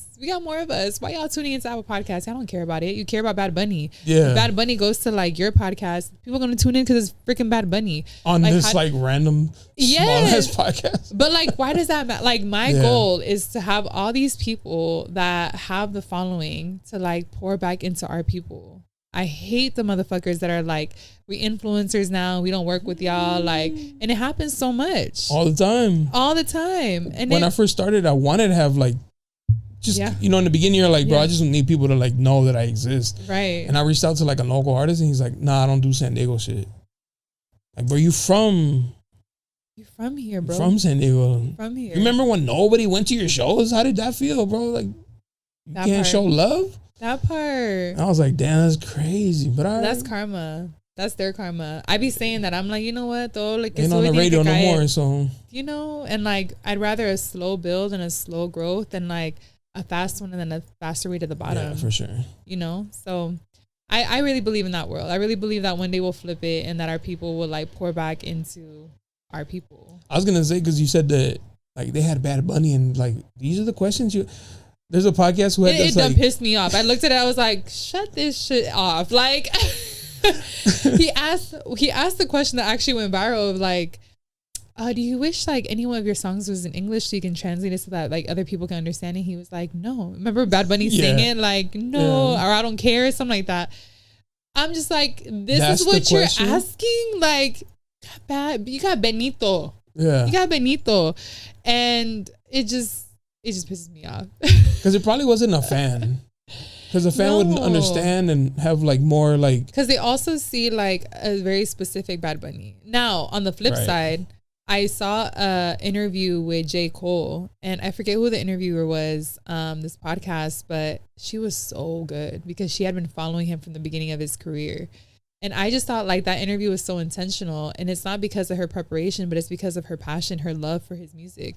That's the difference. Like, the fact that we don't get paid to do this and we still choose to do it, we still choose to set everything up and like sit down and have the conversation, like that is love, that is passion, that exudes more than like these brands that are like clocking in, and like, okay, here's like, and I'm saying this because I did a corporate podcast, like it's different, like being on a corporate podcast and like hosting it, the amount of people that have to sign off on the questions that you ask. Oh yeah, that's another reason why the boss. And you know, one story that I don't talk about often, but when I first started the podcast, it gained momentum really quick. I was big on LinkedIn. I was a LinkedIn creator, which is so funny because people my age don't be using LinkedIn like that. Not like that, yeah. But I was on there. It's like because no one was using it, I feel like people who did it was like, oh, you the LinkedIn creator, but it's like it's just because no one else is using it. But I was pretty popping on there. I had like my 14,000 followers on LinkedIn. On LinkedIn, and the podcast was growing. Like it had like a growth spurt, and like people were tuning in. They were so into it. So my first like earlier episodes were all like professionals, like people in corporate. Oh, that's what's up. And It was so wild to me that it was getting so much attention. Because again, LinkedIn is like, a lot of professionals are on there. So, but they really use it like social media though. I was using it as social media. Yeah, like I noticed that I was like, y'all in here like posting pictures and follow me. It's professional, but like follow me. They're like, yo, tap in and no, for real. And like it's changed a lot since like 2020. But the story is I got hit up by Telemundo. Oh, that's what's up. They were starting their podcast division because 2020 a lot of podcasts are popping off. So they were like, oh, let's jump on this. And they were doing English, Spanish language podcasting. And so they reached out to me. They're like, we love your platform. We want to interview you to be part of our network. And I'm like, bro, Telemundo? I was like freaking out. No, I lied. It was Univision. Oh. Sorry, Telemundo separate. But it was Univision. Still, I was like, oh my God, Univision wants me. And so they call it Univision, which is like, oh, we don't say that. We say Univision. But anyways, I had a homie like from college that helped me with the podcast, like helped me like start, because I obviously didn't know like the mics, I didn't know anything like how to set it up. So I hit him up and I was like, hey, Univision wants to do a podcast or an interview with me. Would you hop on? Because I'm like, you know, the production side, I don't. So he hops on. We are unprepared for this. I hop on and I see a producer and the VP of sales and the VP of marketing. And like, it's like 10 people. And then it's just like me and this dude, Caleb. And I'm just like in that call, like, oh my God. And I bombed. Like, did not do, they wanted a whole pitch. I was like, oh bro, I didn't even know there was a pitch. Like I did so bad. So unprepared. Unprepared, so bad. It was like, maybe like 8-9 months into the podcast. So I didn't have no brand book. I didn't have like nothing. Me and my little podcast mic and passion. Like that's all I had. I'm just a girl. I'm just a girl. And poor Caleb is like younger than me. He's like a little kid and he's just like, oh, I don't know. Like, you know, like we were both just unprepared. And so I like remember after that, I was like, damn bro, lost the opportunity. And they ghosted me. They never like hit me back up. And I used to be really sad about that story. I'm like, dude, like it could have been a dope opportunity. I could have been doing this full time. But I look at it now. It would have changed your pod as like for what you wanted it to be. Mm-hmm. It would have became what they wanted it to be. Eso. I'm like, to see where the podcast is now, the type of conversations, the type of people, the type of like hosting that I do, I would have never had that opportunity if Univision got me. For sure. And so now 100. It's like looking back again, like why do we want this recognition from these brand deals? Is because we want the money, but like how do we pour into our communities and like show love to our own people, you know, right. So that we can like do it without them. A while ago, I had a media company, like a management media, reached out to me.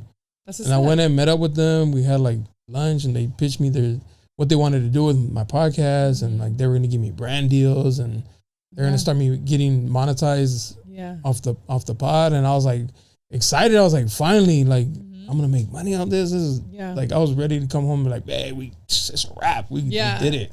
And then they sent me the contract.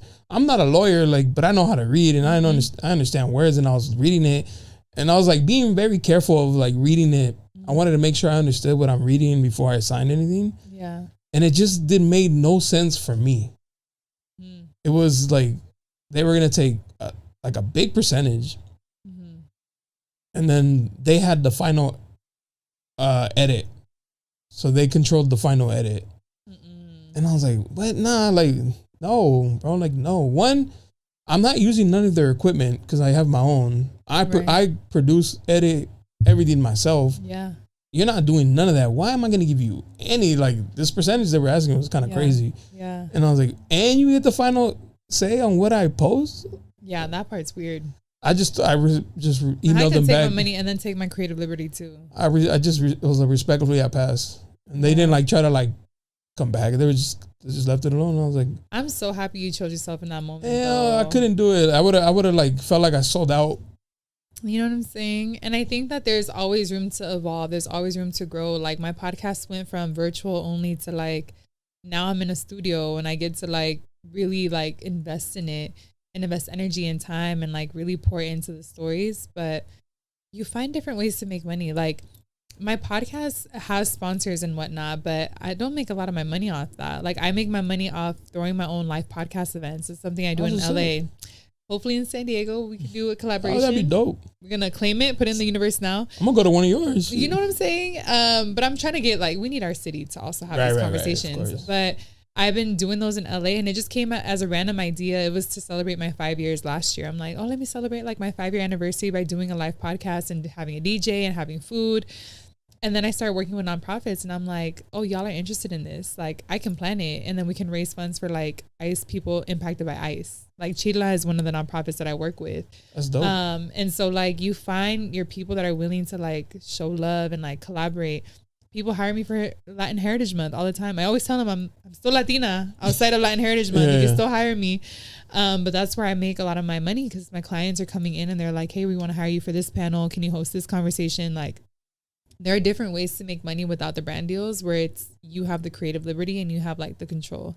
So we can talk about that after, but you know, you just find creative ways. And I want more of our people to know that like you have freedom of choice and you have options. Like, what does it look like to build a career and just like a career that makes sense to you, that you want to do. Where you can be happy and you can be happy. Yeah. Cause like, I'm really tired of seeing our people suffer, like seeing the ICE raids, seeing like those 2 people get killed, and going through a personal situation now where like someone close to me has been taken by ICE. Like, I'm so tired of seeing our people suffer, and like, I don't know how to accelerate this healing, but we got to accelerate it, and we got to accelerate this liberation, like the revolution, lo que sea. Like, we got to really heal.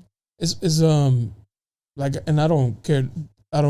Like, I enjoy the conversation of bringing that back up, because I hate it doesn't affect me. It don't affect me. Like, what I was trying to get to earlier is like, none of my family's here, so it doesn't affect me. My mom got her citizenship back in like 2005 or something. Yeah. My sister got it shortly after that. Yeah. So it doesn't, but it still hurts me as if it does. And so to hear like, oh, it doesn't affect, bro, what? To me, it's insane. Like, what are you talking about? Like, and it's crazy because there were people in my family that were like that. Oh, that voted for what they voted for. And I remember like being so quick to cut it off. And one of my brothers told me like, hey, like, don't cut off family, bro. Like, and I'm like, based off their values, I will cut anybody off. And me being like, bueno, I guess whatever, their family, we just won't talk about politics. But I told them, I was like, listen, you want a boundary of like, don't talk about politics. I'm very much an activist. So I'm like, I'm very involved in politics, but like, if you don't want to talk about it, that could be a boundary, but just know it doesn't affect you now, but it can impact the people that we love any day. And I didn't want to be right about that. And, 2 years in, and like, it impacted one of the closest people to us, and they're like in disbelief. And I'm just like, you voted for this.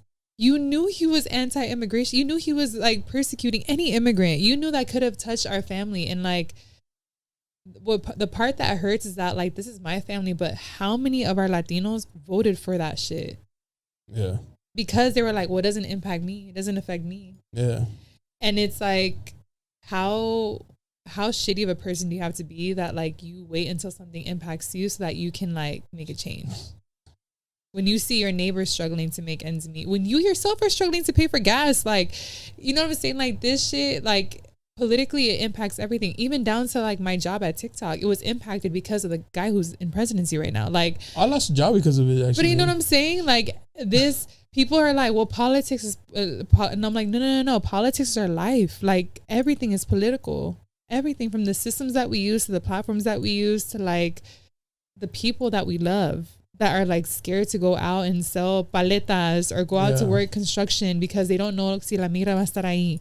So like, I need our people to wake up. And if they're not awake right now, then I'm like, ya le perdimos, because I'm just like, we need to make a change. I've noticed that particular demographic of Latinos are just impossible to talk to. Because you can bring them, you can bring them like actual stats and like pictures, video, all that, and they're gonna be like, no, fake. It's fake. And it's like, bruh, it's wild. And the ignorance is insane. And I'll give like credit to some people in my family that were like, bro, I made a mistake, and I'm like, qué bueno que te diste cuenta. You know, and I'm sad that it came to this, so that you can figure that out, but at least you figured it out. For those that have no remorse, I have no like sympathy for them and no respect for them, because I'm like, you still choose to believe that this dude is like, are you insane? Like, are you okay? How is you cool? Is you cool? Like, what is wrong with you? But like, go. You want to shake them a little bit. Go talk to that Argentinian girl that hit me up. Like, I'm just like, y'all they like become besties. Get married. But I'm like, y'all like in a just different. Like, I think at that point it's just stubbornness. At that point it's just ego and pride. I'm like, at that point you just like choosing to be stupid and ignorant. People definitely let their pride and ego like ruin like good things. And yeah, that's the theme of this podcast. Don't let your pride and ego ruin your shit, because it can. Yeah. Blessings come when you're willing to be open and say, listen, let me lean on God. Let me lean on you. Let me lean on my brother. Let me lean on like the homie. Like, let me just lean on people that I know got me. And if they don't got you, cool. You'll find out. You'll find out. Like, you'll find out who the real ones Immediately are. you find out. You'll find out. Listen, when I think I'm going through like one of the hardest seasons of my life right now, like on a personal level. And I was telling my homegirls, I'm like, you never know who's going to show up for you in this season. And like, I look at my homegirls and I'm like, thank you for showing up for me. Thank you for loving on me. Thank you for loving on my people. Like, it's beautiful when you really see like the people who show up for you. So let them show up for you. Yeah, that's the tough part too. That's the tough part. Let them show up for you. That's hard. But I feel like I'm speaking for like men. Yeah, that's tough. To even ask, y'all don't be talking about your feelings. Y'all don't be like, hell nah. What? Wait, can I ask you a random question? We just put them in the jar. Can I ask you a question? Yeah. When you go to the bathroom, do you talk to the other dudes in the other stall? Like, do y'all have like community in there? No, unless you're drunk. Because I feel like you're like at the club. Be like, oh, she shorty with, you know, like you'll have like a guy conversation. Yeah, because they're like right next to you and it's like, what's up, bro? You good? Yeah, I'm having a good time. I always think but about if on that. a sober one, we don't go in there and be like, hey, you alright? Because I'm like, women go into the bathroom, they walk out with like 10 friends. Oh, and yeah, dudes come and they look like they've been in jail. They just like, you know what I'm saying? They walk out. We're just glad no, they put nothing back there. But I was thinking like, bro, imagine if like women had, like, who invented urinals? Oh, right. Like, who invents, like, that's weird. Like, imagine if girls only had this part covering us and we're just like this, you know, like, what's up, girl? Like, that's weird. That would I feel like women are way more comfortable being around other women. I think it's a little weird when you're doing your business. Like, when you're just peeing, like, it's weird to like be able to just see you almost like half naked. I thought, news to me. I thought y'all were way more cooler than that. Well, I mean, we cool, but like, isn't it weird? Not with strangers. I don't want to see. I don't want to just see any viejita. Like, you know what I'm saying? Like, I gotta be comfortable in my space. No, yeah, facts. It's so funny because there's bathrooms that I've been to. I don't know if you know this, but it's just like a long, like aluminum thing, and they put ice in it, and then like, dudes, there's nothing. There's just ice in there. Yeah, it's just like a big. There's no like barreras. No, it's just a big so tub. Y'all just all got just out there, just fucking Or there's been. I remember I went to a club in Mexico. I went in the bathroom and it was just a regular toilet, like an individual toilet. Uh-huh. And this dude walks in and just starts peeing next to me. He's like, yo. I'm like, what? Bro, I'm not from here. This is not cool. I think he just wanted to be close to you. No, but I guess that's the thing. Like, no, I'm just kidding. That was weird. That was weird. For me. But it's like. But I asked my cousin, he's like, okay. But it's so interesting. Yeah. But the reason I asked that is because I feel like, I don't know. I mean, I'll never know what it's like to be a man, but like, I'm just like, y'all are in these like interesting dynamics with other men where like, it's like, there's like a barrier. There's like a barrier to like have those tough conversations. The urinal was just me out of curiosity, but like, I was just like, how does that work? But also just like a barrier of, you got to be tough. You got to be strong. You got to be like the protector. You got to be this. That I always think about, like, if you're always the protector, you're always a strong one. Like, who's strong for you? Usually a woman. We do it all. But you know, but I just think about like men need their boys too. Like, I need my girls, and I'm like, I feel like men need their men. I recently, because I grew up with brothers, right? Like, I remember they were part of like football, soccer. Like, they always had all their homies, always. Like, it was like their team. And then now, que están viejitos, I'm like, where are your homies at? Yeah. They're like, I don't have friends. And I'm like, damn. That's sad. Like, I think what happens is like you need to have your homies, like at least the primo, like go take them out. You know what I'm saying? Like I feel like you are in this unique situation because you don't have like kids.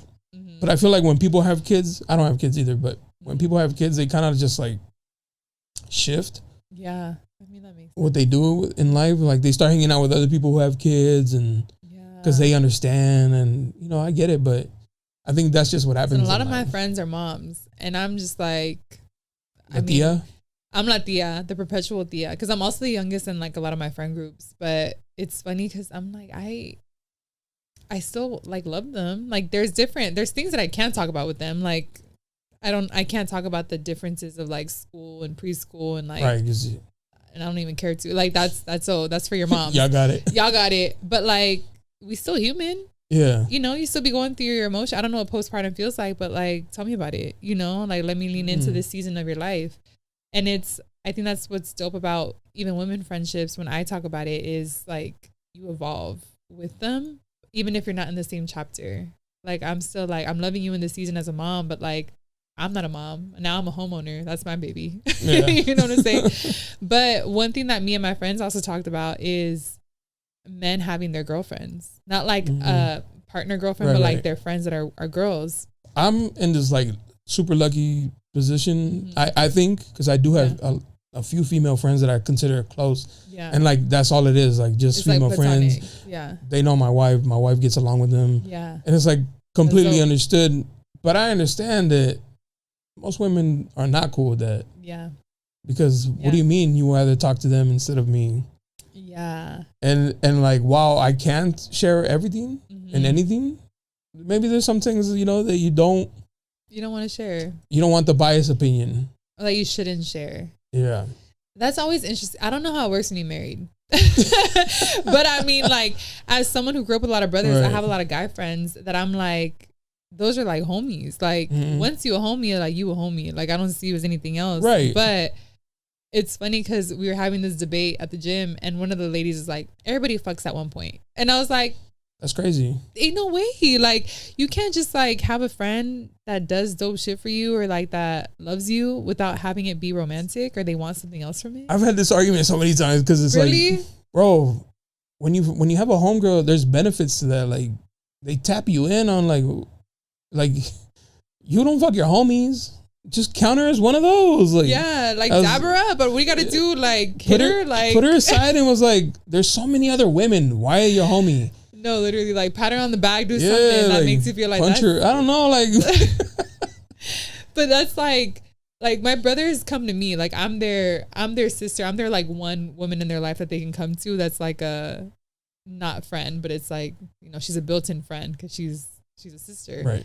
But I'm also like, y'all just think you're homies. Like, y'all hang out with each other. You know what I'm saying? Like, it's just interesting. But I think that's part of the healing that I want our Black and brown men to have is like spaces where they can heal and they can talk about things. And you're doing it with your podcast too. But I mean, maybe y'all benefit from the female friendships too.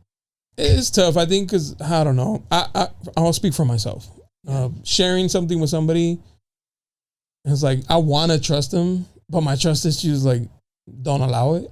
Yeah. Like, what are you going to do with this information? Like, what are you scared that they're going to do with it?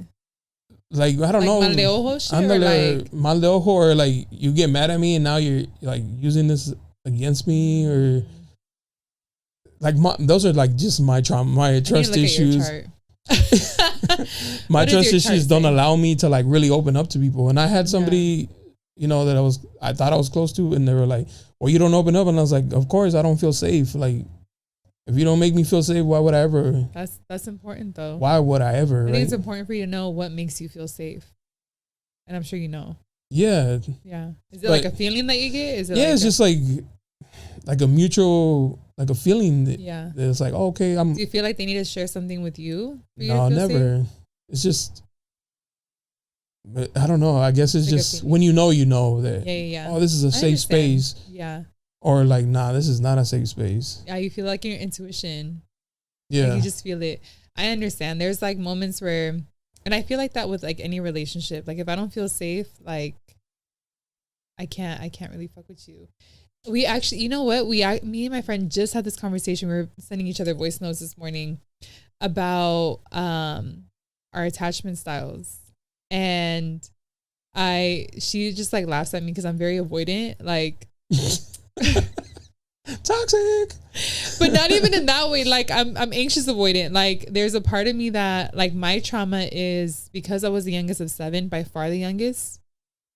I have like a lot of abandonment issues. Like I just saw one sibling leave like in every part of my life. Just like evolving in life though? Yeah, not like it had nothing to do with me. Like it was just like them life. Naturally leaving, like getting married or going to school or like that's moving out. Abandonment issue. But it's like, but me as a kid just being like, oh my God, todos me están dejando. And like at points, like my dad would leave for work, like for months at a time too. So it was always like people leave, like people don't stay. So I think that's part of like me as a kid, like being like super avoidant, like everyone leaves at one point.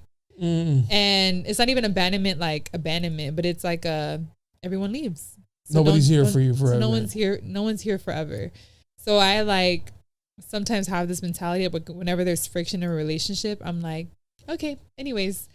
And so, but it's not even because I'm like, anyways, but it's because it's like me protecting myself. Right. Yeah.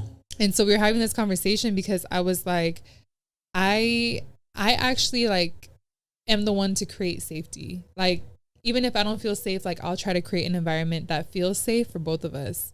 And so I'm really quick to sometimes open up, and then I like take it back because then I become avoidant. And that's the part that she trips up on. She's like, girl, like you be so open with people, and then you just like, okay, I pull back.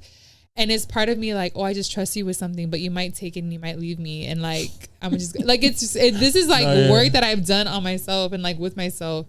And it's just, sometimes like you have to like know these things about yourself to know like, oh, this is a pattern repeating. Cause I felt it this morning. I'm like, oh, I think I'm repeating this pattern again.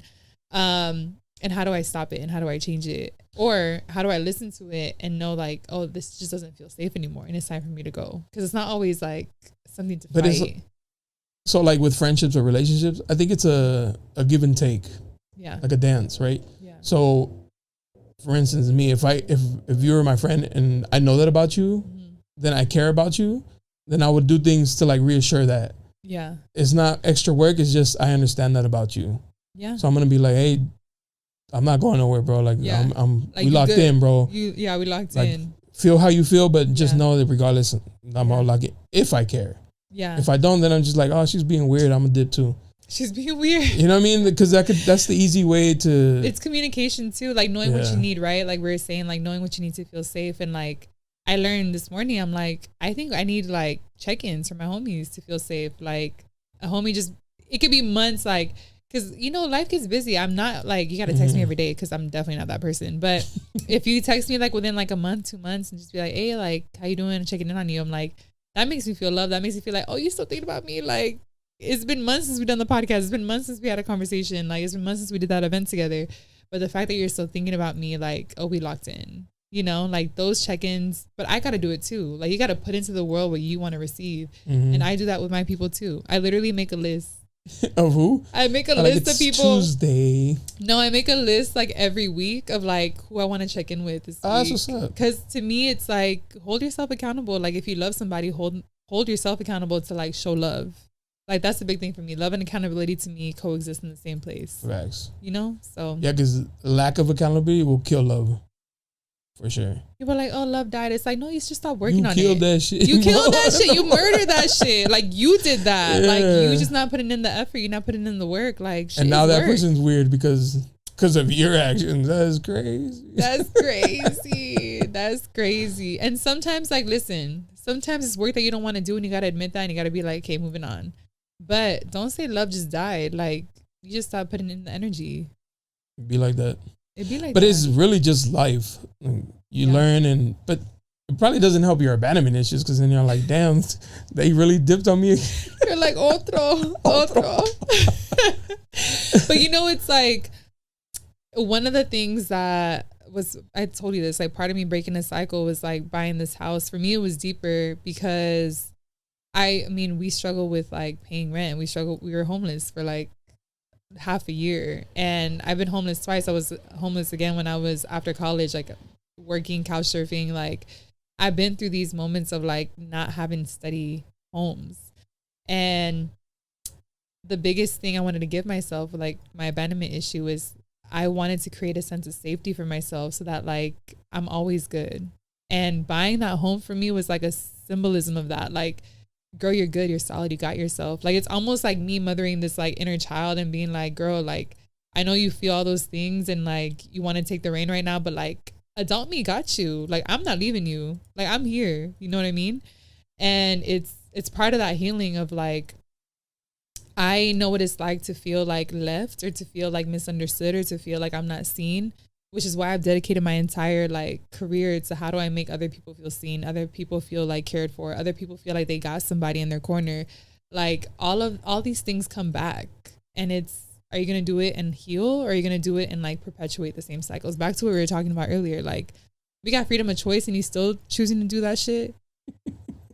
Like, what are we even talking about right now? Like, it's, you got choice. And so do something that's going to benefit the better collective, you know? I've learned through like conversation and speaking to people, everybody has like their own little traumas, and we all like do things to somehow heal that weird.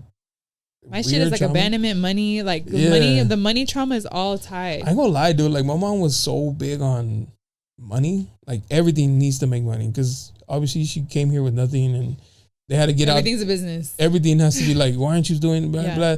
That it kind of like made me hate money, if that makes sense. Yeah. We're like, nah, I don't want to do it. Like, I'm not gonna let money control me, bro. Like, yes, I need to make it because I gotta pay my bills and shit like that, and want to travel, you have to make money. But I hate money. Like, that's like the thing that came from my mom's way of being, where I'm just like, man, money is the root of all evil, man. Like, I was just thinking that, like, money is the root of all evil. It really just irritates me. Like, everybody's so like money hungry. Like, why aren't you happy hungry? Why aren't you peace hungry?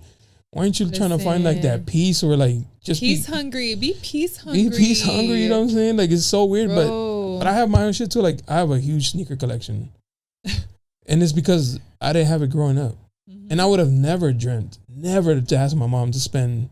I'm seeing her struggle. I'm gonna be like, Mom, drop a couple $100 on me. Imagine. Never. I could never. Even when Christmas comes, don't buy me nothing, please. Literally. Don't buy me nothing. Literally. Just I'm good. Like, spend it on the kids or whatever. Don't buy me nothing. Yeah.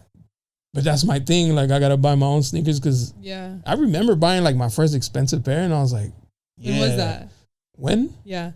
Like 2011. So that must have felt so dope, bro.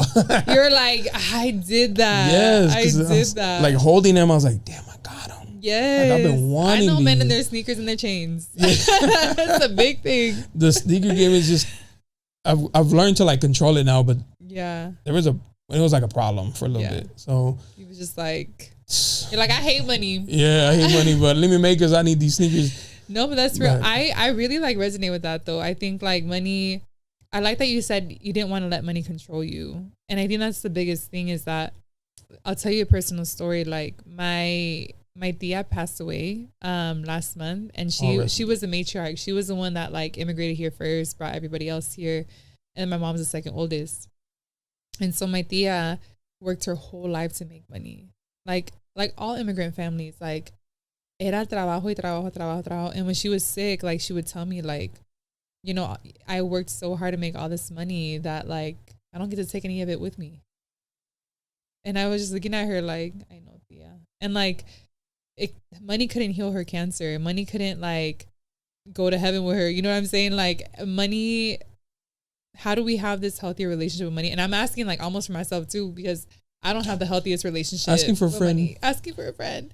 It's like, how do we have this like healthier relationship with money where like we don't let it control us, but we allow it to like create the safety, you know, which is like what we all want. Like, we want to be safe enough to do our art, to do our podcast, to live our life, to go travel if we want to travel. Like, how do we build that for ourselves?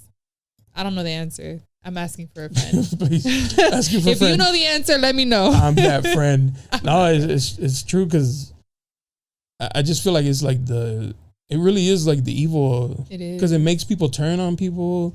It's crazy for like a couple bucks. And like, one thing I was like, I think I would never burn my name for a couple bucks. Never.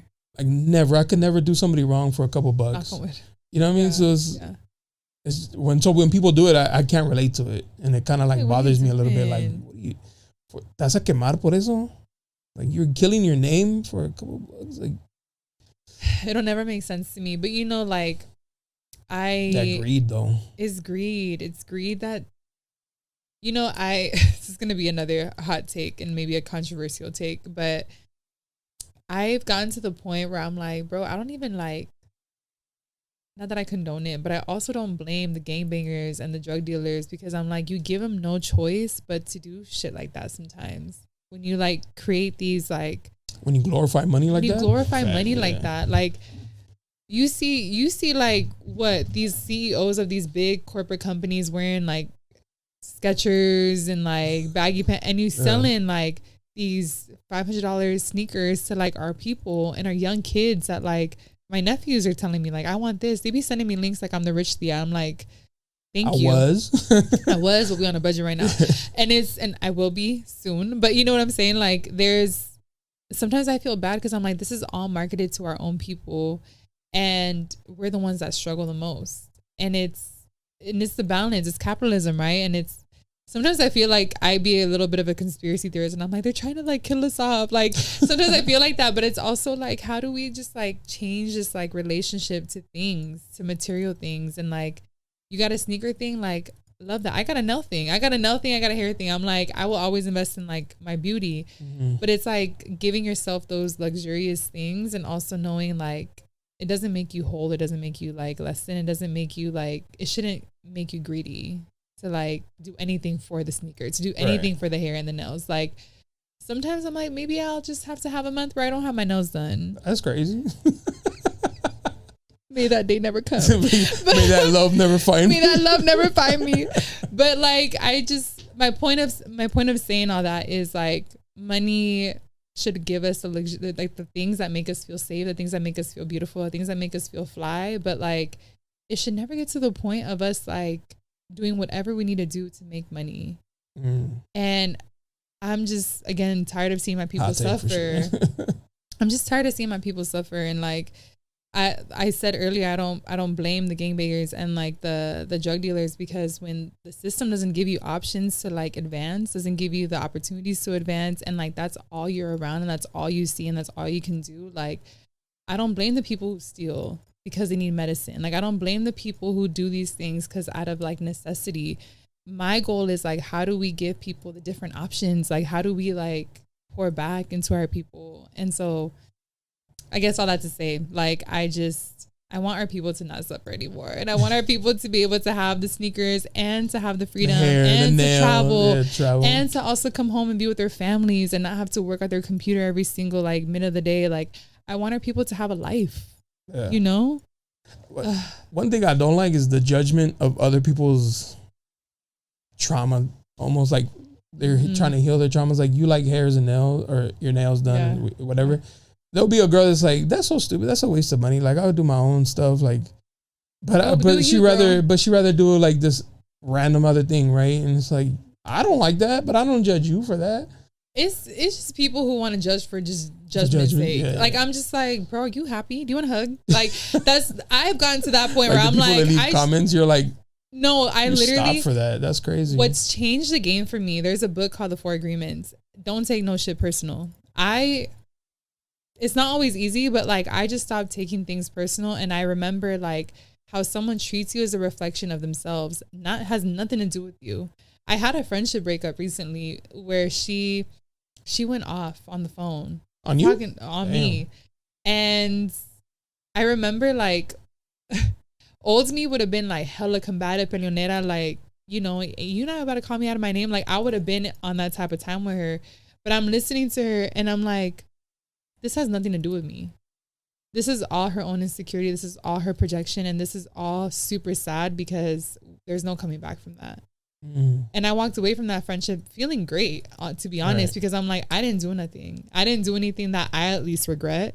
I feel like it was a natural, like, friendships they're not meant to last forever. But it's also like, the point of me saying that is I don't take nothing personal because everything is a reflection of you. So if you over there sitting like, well, I do my press-ons and I save so much money, I'm like, That's good, baby. I love doing my nails because I do my nails with your nail plug SD with Jackie, and she's a Latina who also has kids, who also has a family, and I'm pouring back into my people. And I'm not giving money to these people who are doing all these like little press-ons. But if you want to do that and save your money, do it. It saves coins. I will never judge anyone for saving their money. I don't gamble. Thanks. I don't do it. I don't do any of that. So I'm like, if you do that, that's cool. I just don't want to play with my money like that. I'm 100% when my friends are like, hey, we're going to go to the casino. Have fun. Hey, I don't play with my money. I'm going to win. They'll be like, I won. You lost 30 other times. Nah, like, I'm like. I'm never going to be convinced to do that. I'm like, why do y'all like this? Like, y'all playing with the little it's money. Like anxiety. It's anxiety. They love pushing that little button. It's like, now you lost. You know, when I turned 18, my parents took me to the casino. They're like, yeah, puedes ir al casino. Yo, I didn't play one time. They were playing the whole. I was like, this is your birthday. This is not my birthday. This is like for you. I was eating like the little like whatever the little pretzels or whatever they give you. I was just over here like, get me out of here. Let's go to the I learned my lesson in Vegas. Oh no. I went with my boys. It was my first time being 21 going to Vegas, and I was playing a game with my boy. Is a avid gambler. He's like, jump in. It's an easy game too. It's war. So it's just hide card. Just whoever has the highest card wins. Oh, okay. It's like 2 cards. Just flip. Win, lose, right? I think I won like $400 or $500. I was like, yo, this was easy. Stakes on me, fellas. We went to, strip club. We had a time. Yeah. The next day I was like, I gotta make some of that money back. Yeah. I lost everything. I literally came home negative. Like I asked my friend, let me borrow $25 so I can win back some money. I lost that $25. I literally came back with nothing. And that day I was like, I'll never do that again. Vegas is a hole. Nah, because they pulled me in with that little win and then took it all back the next day. I'm like, I'll play for free. That's fun to me. I'm like, I'll play the game, but like as soon as you ask for my money, I'm like, no. Yeah. Absolutely After not. that, I was like, this ain't for me, man. That shit hurt. I'm not judging. I'm like, listen, we all get to choose. We all get to choose. Like all the things that I do, from like my hair, like it's a Latina. Like all the people that do my shit are all Latinas. From my massages to like my trainer to like my hair, my nails. Like to me, I like investing in it because I like it. I like to look pretty, but I'm not going to like a Vietnamese nail salon. No offense if you own one or if you go to one. But for me, it's like I get to pay my people, bro. It makes me happy to know that like Gracie, my hairdresser, is taking my money and she's now like being able to live her life. Right. That Jackie's able to take my money and now she's able to like feed her kids. Like that makes me happy. Like I think like that's where I want our people to switch our mindset, is sometimes the cheapest option isn't always the best option for us too. So again, this is us talking about no judgment. I'm over here judging, but like, y'all go to a nail salon? I'm not trying to judge. Crazy. I'm just saying, like, there's ways to like live in this revolutionary life, lo que quieras, whatever you want to call it, and like give back to our people economically. And I think the way to do that is to like pour into our people. If there's like a dope ass, like Kids of Immigrants just did a collaboration with Nike. Oh yeah. Kids of Immigrants, shout out to Daniel. He's Honduran. He's a homie. He did that collaboration with Nike. I would love for our people to buy that collection because that's pouring back into like him, into his business. Like that's what I want to see more of. If you love the sneakers, if you love the clothes, if you love the fits, if you love the hair, whatever you are into, I bet you will find a Black and brown business that does exactly what you love. All facts. So how do we pour back in? This is all going back to How do it's funny because I've had like so many people who a lot of like entrepreneurs or like girls who work in the beauty industry or you had Marianne on here. Oh, you know her? Shout out to Marianne. Yeah, shout out to Marianne. Yeah, she's cool as fuck. Yeah, she's dope. She's probably I didn't know her before. Like I had known about her, but I didn't ever had an interaction with her. And when that finished, I was like, damn, she's actually cool as fuck. So dope. She's really down to earth. So yeah, she's hilarious.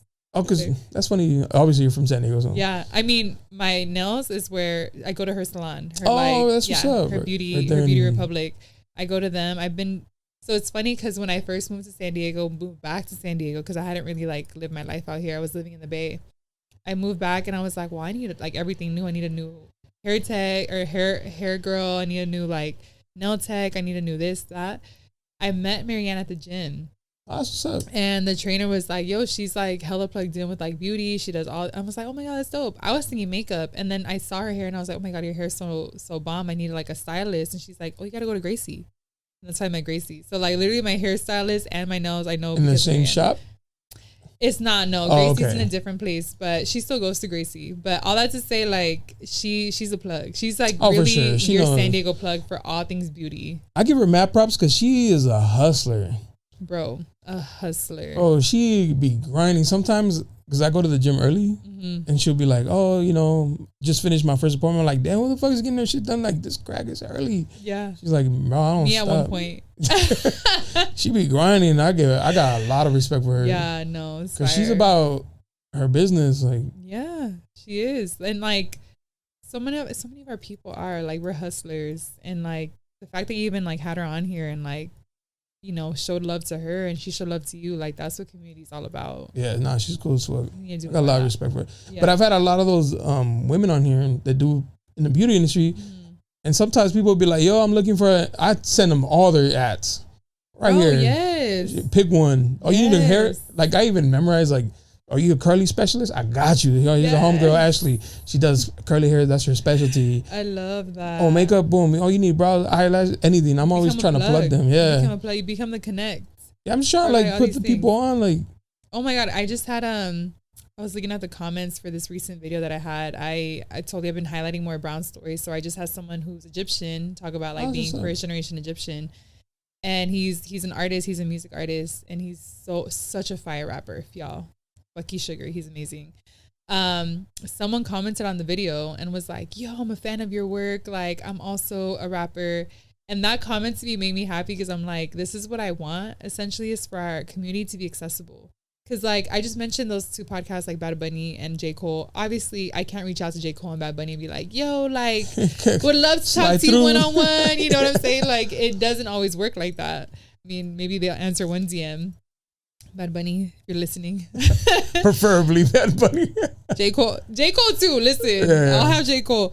But, no, all that to say, like, I want our people to be accessible. And the fact that people feel comfortable enough to comment and be like, yo, I really want to talk to you, or like, I just DM'd you, or like, I love your work, even just showing love to like their art or to whatever they do, that to me is like, love that, because I know they're reading that comment and they're gonna be like, oh, that's fire. Even if they never respond, even if they do respond, like the fact that like that connection is now made, that you get to follow that person, listen to their music and like put their shit on, like that is the goal, is how do we become the plug to our own people.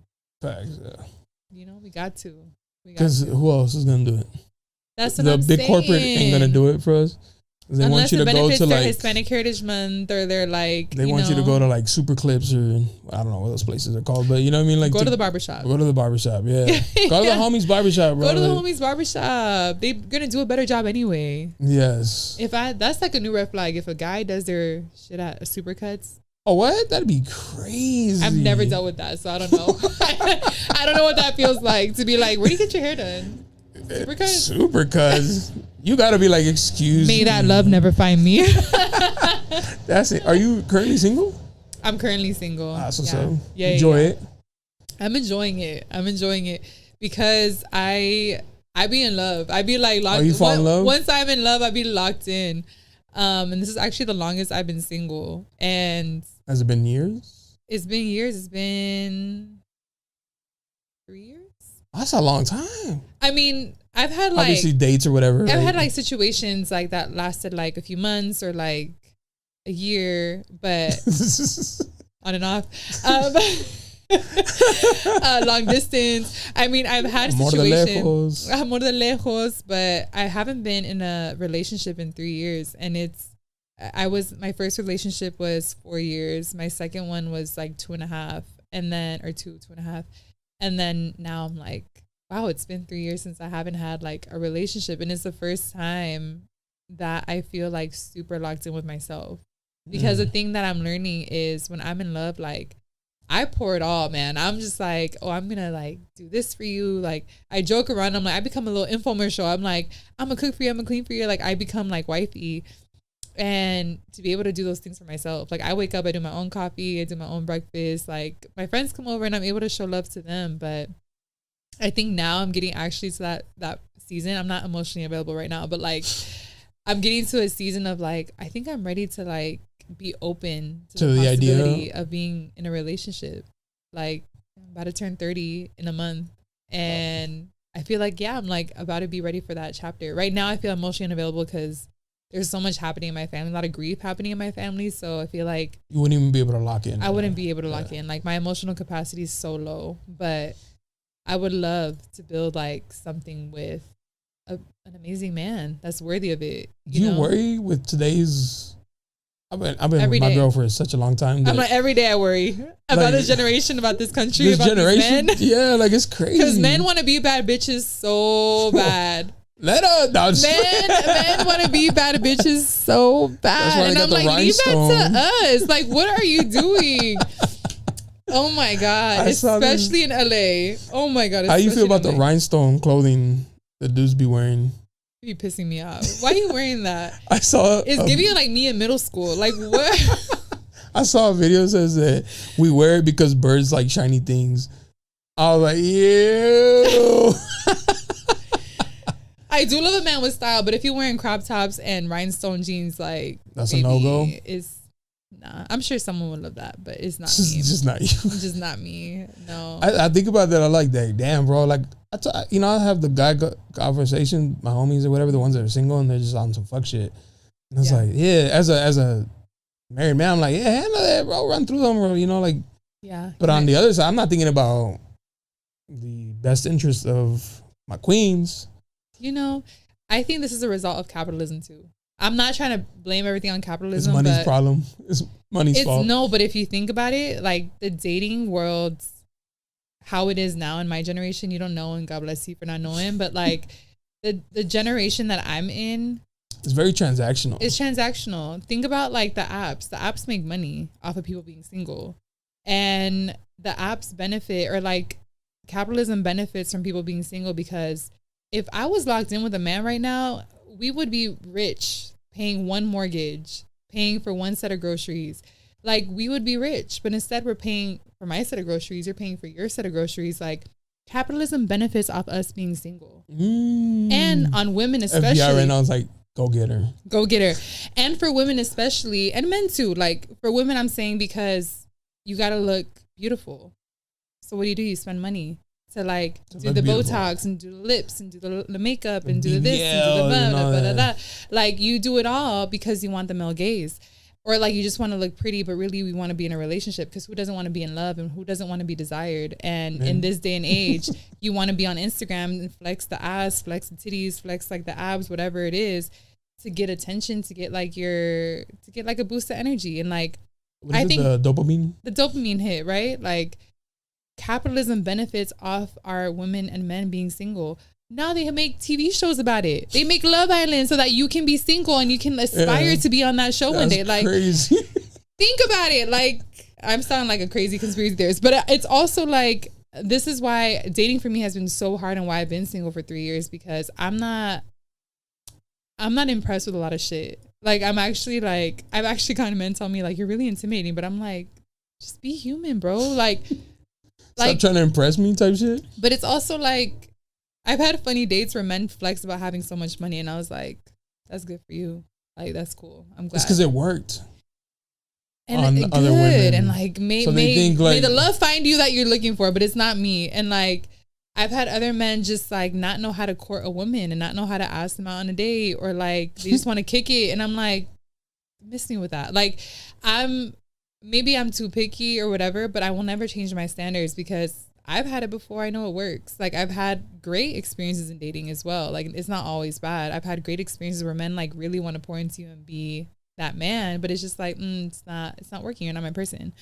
But all that to say, I struggle a lot with this generation of dating because of capitalism, but also no one wants to put effort in. Yeah, nah. Because they have so many options. Why would I put effort into this one? She's too hard. Let me go over here. This one's easy. I'm a poet. I don't know if you know that. Oh no. But I write poetry. I do spoken word. And I have a poem that literally goes like, this generation don't be reading. I'm not going to memorize it. I don't even have it memorized. But it's like, you want something pretty, something easy, because you want the pop-up picture books, because you don't know how to fucking read. Like, this generation doesn't read. They don't have anything else going on in their minds. That's a beautiful analogy for today's But it's like, they searching for the next pop-up picture book because that's what they want. They want the instant gratification, the like, oh, she bad, I'm gonna like DM her. Go and do that. Like, do your thing. I'm looking for something that has a little bit more substance. Like, what's on your mind? Like, what do you think about? What are you trying to build? What's your legacy? Like, what's your purpose? Like, what are you out here doing? And that's why dating has been hard, because I'm not looking for just like the next like hookup or the next thing. That's not even who I am. Like, I'm looking for someone I can build shit with, someone I can collaborate with, someone that I'm inspired by, someone that can like hold a good conversation, because these men, the literacy problem in the US of A is getting a little crazy. I'm like, y'all need to pick up something, like at least ChatGPT a book. Like, I don't even know. So I don't even go on dates anymore. I'm like, listen, we could be friends.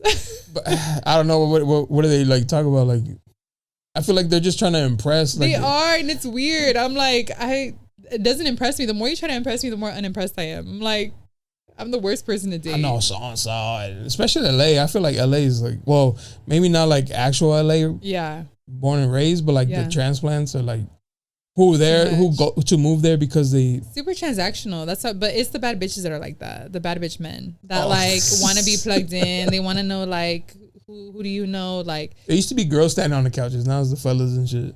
Yo, they're standing behind the DJ booth.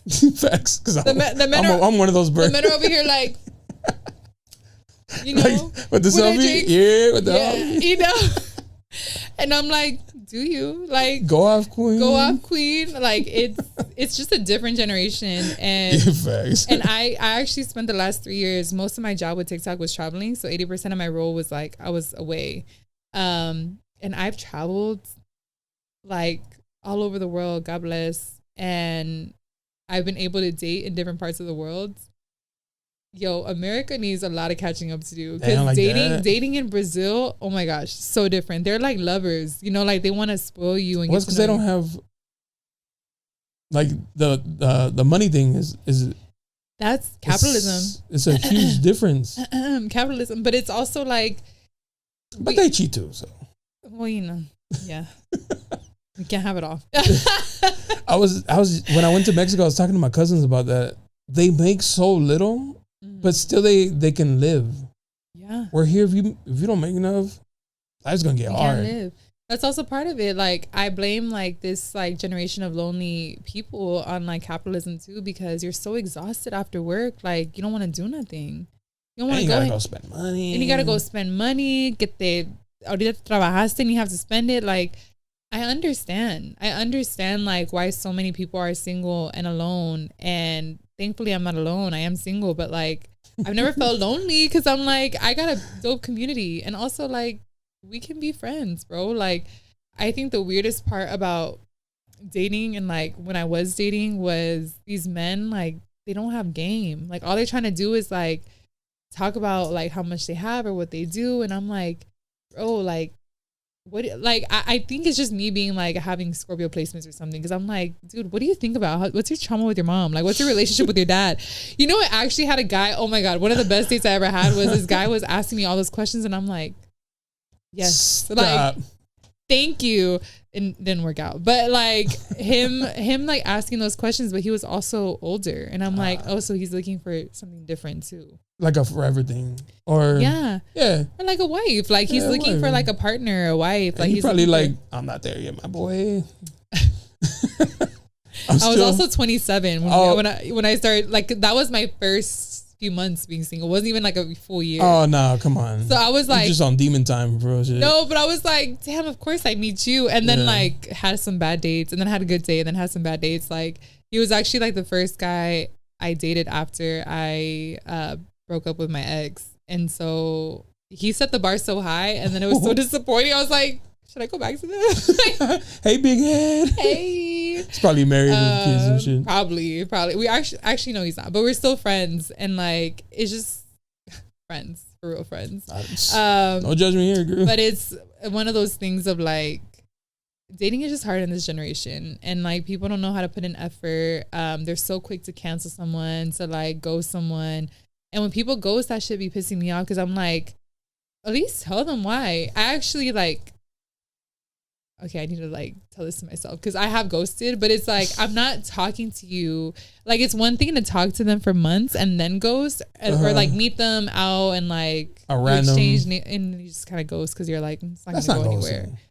Ghosting is like y'all hang out and then out of nowhere you just like stop. Okay, well there you go. Well that's I don't ghost, but like I like my girlfriends that be getting ghosted. I'm like, you feel bad for them? Yeah, because it's just like why aren't they sending you an explanation? Like how do they just like really? Yeah, they don't be sending an explanation. They just be like, bye. I'm super anti-closure.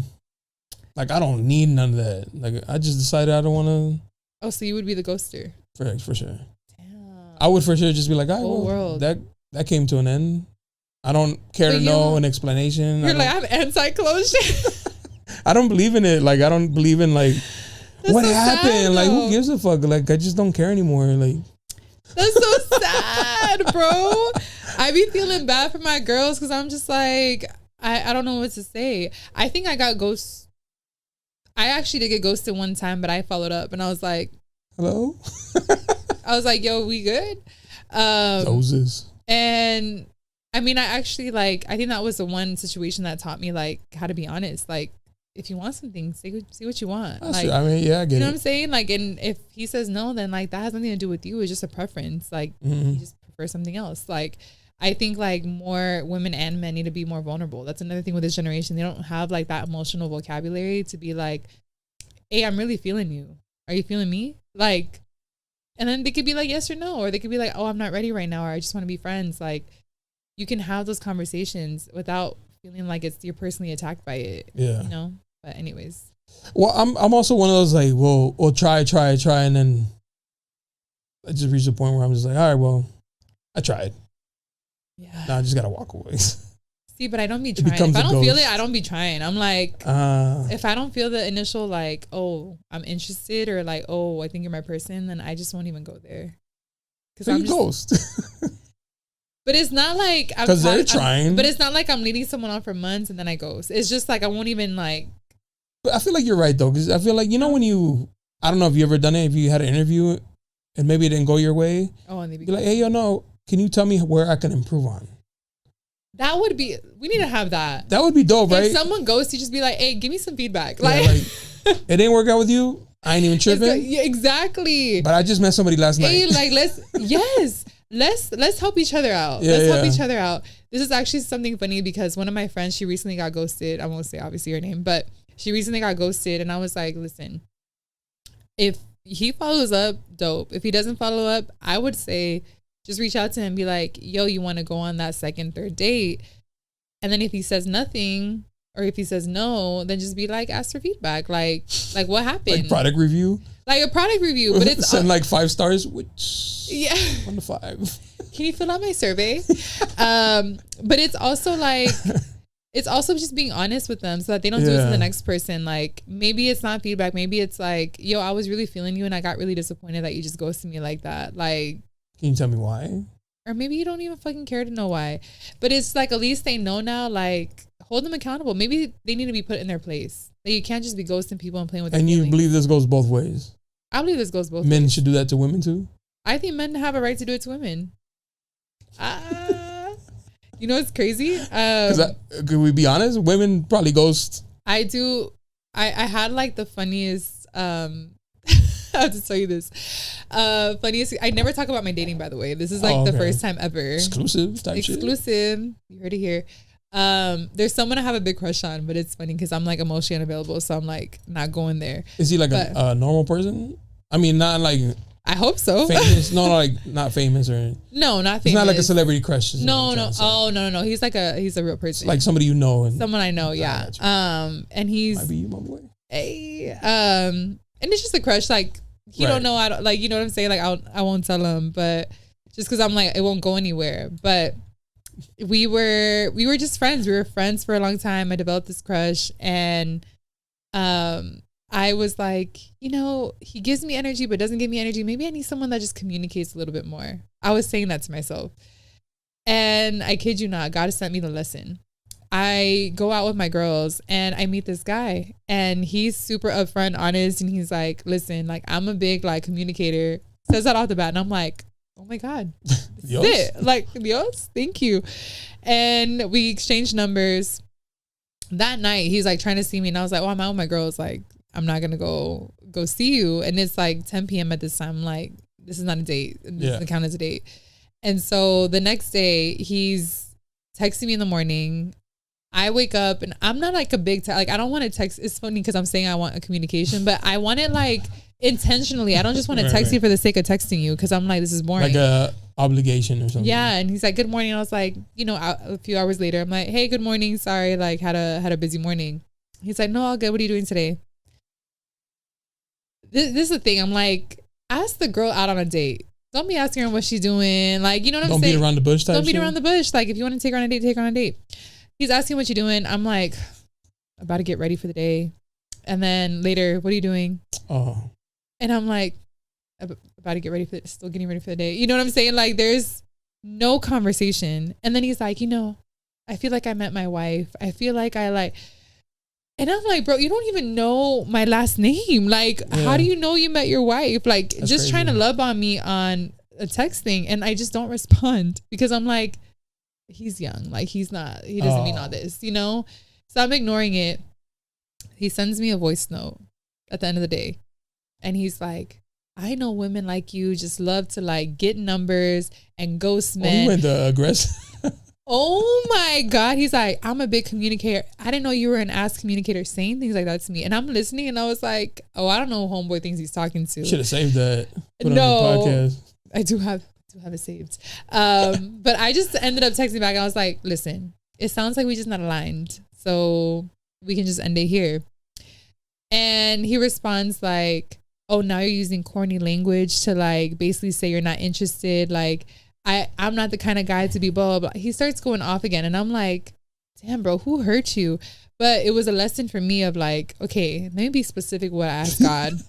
I need a good intentional communicator that's going to be honest about XYZ, that's going to be grown, but not just someone to text me every single day. Because that, I don't want like a texter every day. That's just not me. I don't have time to sit there on my phone and text you every single day. But if you want to call me, you want to FaceTime. Actually, I'm not a big FaceTime person. That's like a young thing, huh? I feel like a lot of my young homies, they like... We love having it like right there. And I'm like... For what? Like my double chin level. Like, I'm like, I just want to be on the phone call with you. It's really not my style. And you're going to be like this, driving. Or like text me to like, what are you doing? Like pull up, like let's hang out. Like I love that. Like with any of my homegirls too. Like it's just, how do we have more in-person interaction and not build like a fake relationship over text? Because that's true. It's not real. You reminded me of how I asked my girl out. You ask her. I asked her, I was like, what you doing Friday? She's like, oh, I'm going to go out with the girls. I was like, what time are you going out? She's like 10 o'clock. I was like, all right, I'm going to make dinner reservations at 7. I'll have you back in ready in time so you can go out with your girls. And she said, yeah. Okay. I was like, if I want it, I'm going to make it work regardless. Do you believe that that's for all men? If they want it, they're going to make it work? Oh, 100%. I wish people would really live. Like, I know I joke around being toxic, but this is 100%. Like, if he wanted to, he would. Like, once we know, we know. And if you question it, he doesn't. If there's even an ounce of doubt, he doesn't want it. That's crazy. You think that for women too? I don't know. That's on y'all, bro. Like, if I'm being honest, I think women play more of a game than men do. No way. Mm-hmm. Unintentionally. Unintentionally. I was like, wait, hold on. I feel like there's always like a test of like, do you really like me? Yeah. Then prove it. But not saying it, but by doing things to force proving something. Yeah. And it's like a game after a while. It's like, bro, what we doing? Yeah. I want to play this game. Yeah, I'm not going to. When, you know, because like you said, there's so many people having so many options these days that it's like, man, like you're doing too much. Yeah. I got the homegirl, I got the girl that just slides through whenever I shoot her a text. That's just like, no. And I don't, like, I'm also big on like my social media, like it is not for the male gaze. Like they be trying to slide in my DMs and that shit goes unread. In the request folder? In the request folder. I'm just like, and maybe there was a time in my life where like that was like, oh my God, yes, like he DM'd me. But like now I'm like, bro, I don't even want your attention. Like I'm being so intentional with my time, my energy. Like if you're just gonna waste it, and like I got so much peace right now and so much like love in my life that if you're not willing to meet me with that energy and you just want to like play, then I'm not the one. And I want to make sure they know that. Like you can't just DM me and be like, oh my God, you're so beautiful. I'm like, I know that. Yeah. And that's the thing. I'm like, I believe all these things message. about, yeah. I'm like, I know this about myself and I believe it about myself. So you're going to have to try a little harder. If you actually want to date me. If you don't want to date me, then like keep doing your thing and keep talking to yourself in my DMs. That's crazy. My kings are down bad. Try harder. Effort. Every time I hear that, I'm like, an angel just lost his wings. When the guy's in like a conversation, oh, you look so, and it's like no replies. Like at least try to do like something different. A little something different. But I'm like, I know that is copy paste. You know, I had a guy one time ChatGPT a poem to me, and I just thought that was the most hilarious thing. He left the dash. Little dash. Listen, I'd be mad about those. I'm a writer, so I'm like, I'd be mad about those dashes because I'm like, we used to use them and it used to mean something. Now it's like clear indication this is ChatGPT. I still be using it because I always use it in my writing, but I'm like, I hope people don't ever think I use ChatGPT. They're gonna be like, yo, she's fake, bro. Her poems are. This shit is like my heart and soul. I be writing. Nah, we got to see it on pen and paper, girl. We don't believe the text. Look at my old LinkedIn. I used to be a writer on LinkedIn, and I mean, I literally like did communications and public relations. So I literally write and I write poetry. But like, M dashes are like, it was a curriculum thing. Like, we learned how to use it, and ChatGPT stole our writing and now uses it for like all of y'all's writing. And I'm like, we use the M dash first, okay? Anyways, I think that's hilarious. The M dash. Funny, yeah. It needs to go. ChatGPT needs to learn a new like grammar. And a new flyer. You know what they need to learn how to use? It's like the little, I never knew how to use it. It's not a semicolon. It's like the period and then like the comma. The one that looks like a winky face almost? Yes. I never knew how to use that shit. I literally like studied this and I like still don't know how to use it. So ChatGPT, use that. Let us use that. And that's how you know people are lying. Yeah, I'm about to say that's how you'll know. Like, bro, you don't know what the fuck. Like, what is that even comma called? Period? What? Comma period? Come on, no, you don't know what that means. Sometimes I see like text or something. I'm like, you don't talk like this. This is clearly. That's when I read that poem on ChatGPT. I was like, I think I literally said, I'm like, this poem is giving ChatGPT. I wonder if you can copy paste that into ChatGPT and say and ask, yeah, is this your work? And they're like, yes. They didn't give me credit.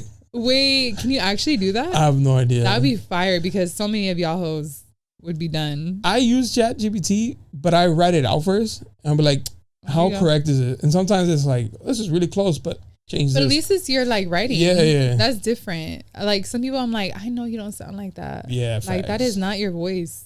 At all. But it's good. You know what? I say it's good because I'm like, the real writers are going to stand out. So. And the real artists. The real creatives. We're going to stand out amongst like these little robots that are out here right now. You know what's insane? Even down to the flyers. No more AI flyers. Oh my God. That shit pissing me off. What bothers me is like AI is such an amazing tool. And you're giving it the most basic, generic instructions and like tasks. Use it for project management. Make me a flyer, but I want it to look like everybody else's, but change the colors. It be pissing me off. That shit irritates my soul. Literally. As somebody who creates things and like understands how to like do things, it's like. You know what's been worse is the watch parties. They're all using the same flyers. I literally looked up one of the watch parties. I looked it up on Instagram or on Instagram. All the same flyers popped up and they're all like Vegas, DC, San Diego. And I'm like, oh, it's a problem. It's like a pandemic. No, yeah. Of like AI flyers. It's spreading. Crazy. And I'm like, who's going to tell them that DC just did the same thing as Vegas? Same thing as LA. It looks exactly the same. And it looks the exact same, just different location. Like, awful. And like the host. Yeah. Like, y'all suck, man. I hate what you guys are doing in ChatGPT. I know. And I'm like, use it to like to check your grammar. Use it to like ask a question about like, maybe use a different word. Like, what's a different word for X? Like and like learn something. Yeah. Use it to do your project management, your operations. Like, use it to like do the shit that you don't want to do on the daily so that you can actually do the art, do the flyer. Definitely. Like, right. Because I do photography and somebody asked me for like a quote for like multiple reels and shit. And I was like, fuck, I don't know. Yeah. I was like, what's the market here in San Diego for this kind of reel? And it like gave me, and I was like, create me a price list. And it created it. And I was like, okay, change this because it needs to fit me. And it changed. And I was like, boom. How do you hack the Instagram algorithm? Like, ask it questions. How do you hack your boyfriend's Instagram? How do you hack your boyfriend's? I never asked that. No, but ask it things that I'm like, so that you can focus on the art. Ask it things that like you don't want to do. But people are giving their creativity up to ChatGPT, and they use that same creativity to like feed another person. Like all that artwork, you're losing it to like another person in DC. Like if you don't practice your skill, you don't lose it, but you definitely lose like a consistency. No, you lose it because people right now, I'm like, that's another reason I can't date, because I'm like, are you AI? Imagine arguing with your man and he's ChatGPT and the replies. And you're losing because ChatGPT. Oh my God. I was like, this feels familiar. Because they put in your text, reply to her, but like, sauce her up. And ChatGPT's cooking you and you're like, damn. That's crazy. I gotta apologize to my man because. Yeah. You know what? Like when it comes to dating, I just appreciate anybody who's willing to be themselves, like willing to be real, willing to be like quirky, willing to be funny and different. Like I'm tired of the bad bitches. I'm tired of people that feel like they need a front, they need to be someone they're not. Like I love people who I have a whole podcast where I like interview people to get to their core. Like I love just like humans. Maybe your next man will be a guest of yours. Imagine. I'm dying. Because you'll get like an authentic version of them. I need to start planning my first dates on podcasts. You want to date me? An idea. We need to talk. You want to be on my podcast? Damn, that'd be crazy. Imagine my audience is like, I feel like she's on another date. Yeah, like, wait a minute. Another guy. These questions are like very honed in. Yeah. But you know what's funny is I do feel like I fall in love with a guest every single time they're on my podcast. Not on that level, like right. like as men or women. person. Like I'm like, man, I just fall in love with you as a person. Like, because they're willing to share their story with me. Like that is the most like beautiful form of intimacy, is like I trust you enough to tell you these things about me that are not like public. Right. Like, and you're trusting me to like hold it and put it out in the world. It's like that is, I fall in love with people a little bit every single time they're on my podcast. So I fall in love many times. So I'm like, now I'm like, I want to find a husband. I'm ready. Not right now, but like, like I'll be ready in a bit. Do you ever sit back and be like, damn, I can't believe they shared that? All the time. Has anybody ever asked you to like cut? No, actually, this recent episode that I had with that artist Bucky Sugar, he cried on the podcast. I ended up posting that clip first. Was he cool with it? He was. Okay. No, but I want to give him all the love and credit because he started crying on the podcast and he was like, whoa, this is like hella embarrassing. And obviously the podcast went on and like we talked about it, and it was a story about his dad immigrating. And after the podcast was over, I was like, yo, I can take that out if you don't feel comfortable. And he was like, no. Like, I'd rather, honor my dad's story than like my pride. When he said that, I was like, oh my gosh, like these are the kinds of people I want on my podcast, because you have no idea of him like tearing up, like what that could do to another dude seeing this, or to his dad even. And like, bro, like that hits different, it hits deep. Like I can't believe he shared that to the extent that he shared it. And to like, hella vulnerable. Oh my God. And then I told him, it's funny because I was like, yo, are you okay if I like post that clip first? And he was like, go for it. Like, he's like, it was only like 1 or 2 tears. And I was like, okay. But he's like, it's just embarrassing in the moment, because it's like, yeah, for sure. As a dude. And you're a stranger to him? And I'm a stranger, essentially. Yeah, for sure. Like, so it's a vulnerable thing. But I've had so many instances on the podcast where like I had Aida Rodriguez, she's a comedian. And she was like, okay, I haven't talked about this on other platforms, and like, I'm going to share it here. And I was like, okay, the exclusive. Like, I felt so special that she was even like trusting me to like carry that. To share that. Because I'm like, you're a big name, girl. You could do it on any other podcast, but you chose to do it here. Like, I'm honored.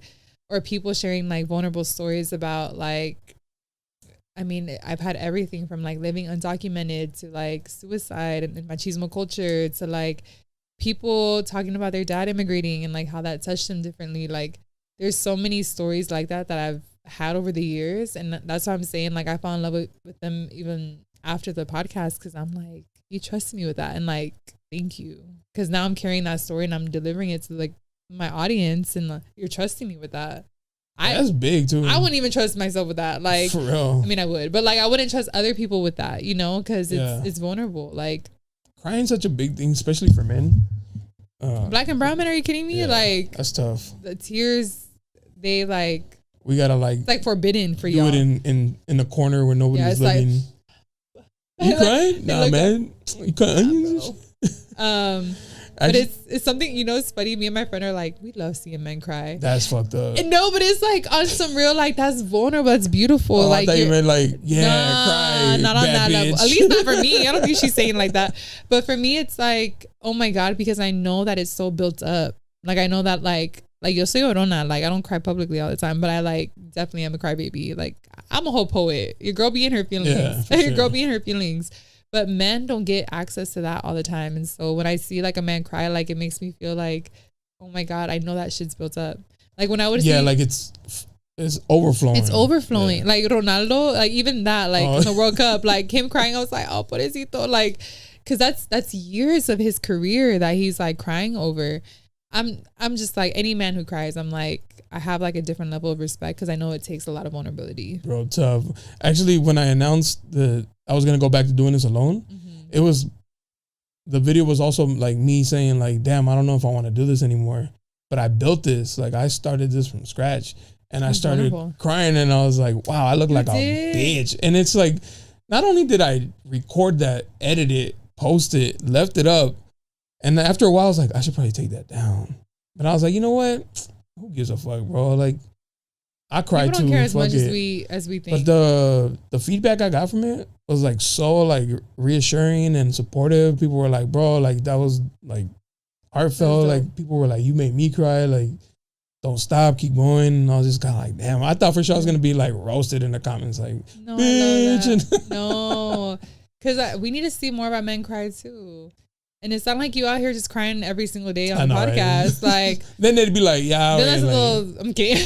Yeah, that's a little too much. No, I'm kidding. But I think like it's beautiful to be vulnerable and to like also know that not everyone deserves like your vulnerability. And like that's why I'm saying like when people trust me to like cry, to tell those like vulnerable stories, I don't take it for granted at all. Like to me, it means so much because I just know like not everyone deserves access to that. And I know that it's not always easy to open up. And so like to be able to hold space and be like a safety for someone, like that's like my love language, you know?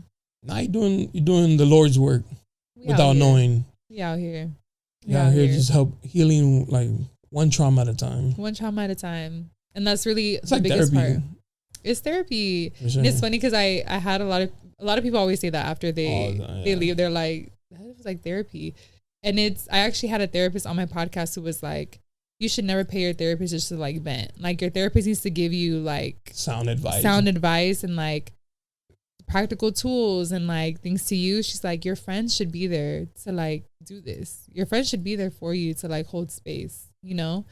And hopefully like my podcast, I always say, hopefully that models like that type of conversation with other friend groups. Like, let's talk about identity. Let's talk about like the systems that oppress us, that like the immigration system that like you had to go through. Like let's talk about it. Like let's talk about these things that affect all of us that we don't really get to talk about, but that deeply traumatize us. Yeah. You know, because most of the time with your friends, like hee ha ha. Yeah, and that's important too. Funny, yeah, but we like, need all of it. We need like the good, the bad. That's what I'm saying. Like life is so for me not black or white. It's all in the gray area of like it's messy, it's beautiful, it's poetic, it's tough, it's sad, it's melancholic, but it's also like beautiful. And how do we access more of that? And how do we just like let art like be like a life journal almost? Like this is all the things that make us human, and we shouldn't like leave one part and sacrifice the other. Like we need the hee hee ha ha moments. We need like the good times, and we also need the times where we're just like sitting in a podcast room with no mics, maybe nothing's being recorded. Mm-hmm. We're just like talking about shit, you know, or a cafecito where we're just like, let's talk about what happened today. Let's talk about life. Yeah. Let's talk about life. We need that. But you doing the Lord's work too. I'm trying, you know. Thank you for I appreciate you having me. Sorry if I kept you longer than expected. Oh, I can talk forever. You know I'm a yapper. When I said you be prepared to yap, you said I'm ready. No, I stay ready. And you did not lie. I am. He's like, girl, you gotta go. No, it's we need more conversations like this. Sure. And thank you for like the space and for inviting me and for also being vulnerable enough to share like your tears online. I know that's just not tough. Easy. Yeah. I still want to delete that video sometimes. Y'all looking at it like, I never watched it again. You didn't watch it again. And I watch all my episodes because I like to like see where I can be better, like as a host. Yeah. That's the only one I've never rewatched. I wouldn't even. Yeah, that's vulnerable. I won't look vulnerable. at it. I say like or I used to say I was too good at sharing my scars and not my wounds. And what I mean by that is like when I'm going through it, when I have the wound open, I disappear. It's the avoidant in me. I'm like, I'm gonna handle this by myself, and like no one's gonna know I'm going through it because blah blah. And then I come back and I'm like, oh yeah, I had this scar, and I talk about it, and they're like, when did you go through that? And I'm like, it's okay, you didn't gotta know. Like now I feel like I'm better. And again, not everyone deserves that vulnerability, but like I just told you I'm going through a really hard season of my life, and my homegirls like literally so dramatic. It's been a really hard season, and on top of all of that, I wasn't home. My home is in LA, but I've been here a lot because of family. And I went home to LA after like a week of being gone. I come back and I swear to you, these water bugs were having a party in my house. Y uno quedó tan peda that she was like dead. She was like con la pata para arriba. And I'm like grossed out because I have trauma with roaches. I'm like, growing up in the hood, shit, yeah, it's hood. Sure. Like I can't. So I'm looking at them and I'm like, oh my god. And so I'm calling everyone I know, like homies. I'm like, you up? It's like midnight, and they're like, bro, what? Like I'm not up right now. And I was like, come help me. And they're like, bro, no. I was calling everybody. I called my brother, and he was like, bro, I'm like miles away. I don't know what you want me to do about it. And I was like, what am I gonna do? And I called my homegirl, and I was like, girl, I'm having a hard season right now. And on top of all of this, I have roaches in my house. I'm like, I can't sleep here. And she's like, come over. And I ended up having a little sleepover with her. She lives alone. And I was like, these are the moments where it feels so small. And like, they definitely made fun of me. They were like, you did not just like leave your house because of a roach. And I was like, 2 roaches and 1 dead. 2 roaches. They were like huge. But they're not like roaches. Nah, they're like the water bugs. Yeah. Because roaches. Don't do that. Don't do that. I don't do bugs. But at 1 in the morning, you step on them. No, I can't. You're like 6'4". Listen, a spider. Shut up. A spider I could do. A spider is fine, but a roach. Oh my god, I can throw up right now thinking about it. But I'm like rolling up. To think that it was in your bed first, but died downstairs, or like in another part of it. It was literally pata para arriba. I was like, were you guys having a party? Like, what were you doing? No, I called pest control and everything. I'm like, get these out. No, why did pest control come? And they're like, I think you may have been in the boxes that you had over there. Like, they can't just like come into an apartment. They don't survive in the apartment. And I'm like, well, whatever you got to do, like check the drains, check this. Like, I don't want nothing coming into my apartment. And he's like, okay, got you. But anyways. You're right. That was dramatic. You know, that was very dramatic. Yes. I called one of my homeboys and he wasn't like answering the phone. And I was like, man. And he lives like closest to me. And I was like, man, when you need him, he's fucking not there. He calls me like hours later. He's like, wait, what happened? Like, I'm up. And I was like, there's a water bug and I can't. He's like, ain't no fucking way you just called me for a damn water bug. He's like, I thought you was an emergency. I thought you were like tired, like someone broke into your house. And I'm like, this is an emergency. Bro, I would have like, hung up. No, he was I know like, you lying, Click. He's like, I'm offended you called me. He's like, I'm gonna call you later. Ain't no one want to help a girl at the time of need. Oh my God. But anyways, I showed up at my homegirl's house and she showed up for me. So this is shout dramatic. Out to your village. Shout out to my village. But I'm telling you, this is like the trauma on top of everything else. Like, I know it sounds so small, but like for a girl, like even when your car gets broken like down on the road, like it's like the end of the world. Because I'm like, I don't want to deal with this. Like, I think sometimes when it rains, it pours. And like on top of all the things, like your car is not working or like you have roaches in your house. Like, you know, sometimes you got to call the people and be like, I'm going through it. Help me. Just like, you're gonna have to end this here before you make fun of me. Oh my God. Before I tell them all my delirious stories right now. We haven't even tapped into like if you're Delulu or not. Like, of course I'm Delulu. Of course. That's the only way I make my dreams happen, being Delulu. Low key, you have to be. You have to believe in yourself 10 times more than anybody else, because if you don't believe in yourself, how do you think people are going to believe in you? Like, you have to be Delulu to still do something after so long. 6 years. And keep going. Both of us. Like 6 years doing podcasts, doing my work, doing these like client stuff. Like, I've been doing this for a long time and we only get better. Like, it's only elevated and it's only going to continue to elevate. And that's the delulu. It's like believing that it's gonna work because you know it's gonna work.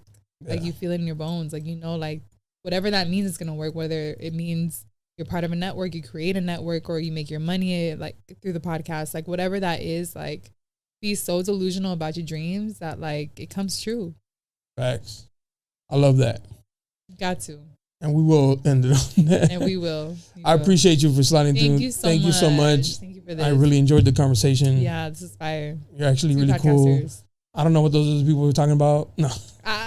He said you're actually really cool. Yeah, I was like, I was gonna interview you. Like, actually? Actually? It's the actually part. It's the actually. No, I appreciate you for coming through. No, please check out her podcast. What's the name of your podcast? Hella Latina Podcast. And what's your IG so my Keens can talk to themselves for a while? It's Jasmine with 4 A's. I gotta change my name. I've had it since high school. Oh, bro, you attached I just to like it. I'm attached to it. I be loyal. Loyal to a fault. Jasmine on Instagram and Hella Latina Podcast on Instagram too. Perfect. Check her out. What a delightful person. I appreciate you coming through. Thank you for this. And until next time, peace. Bye.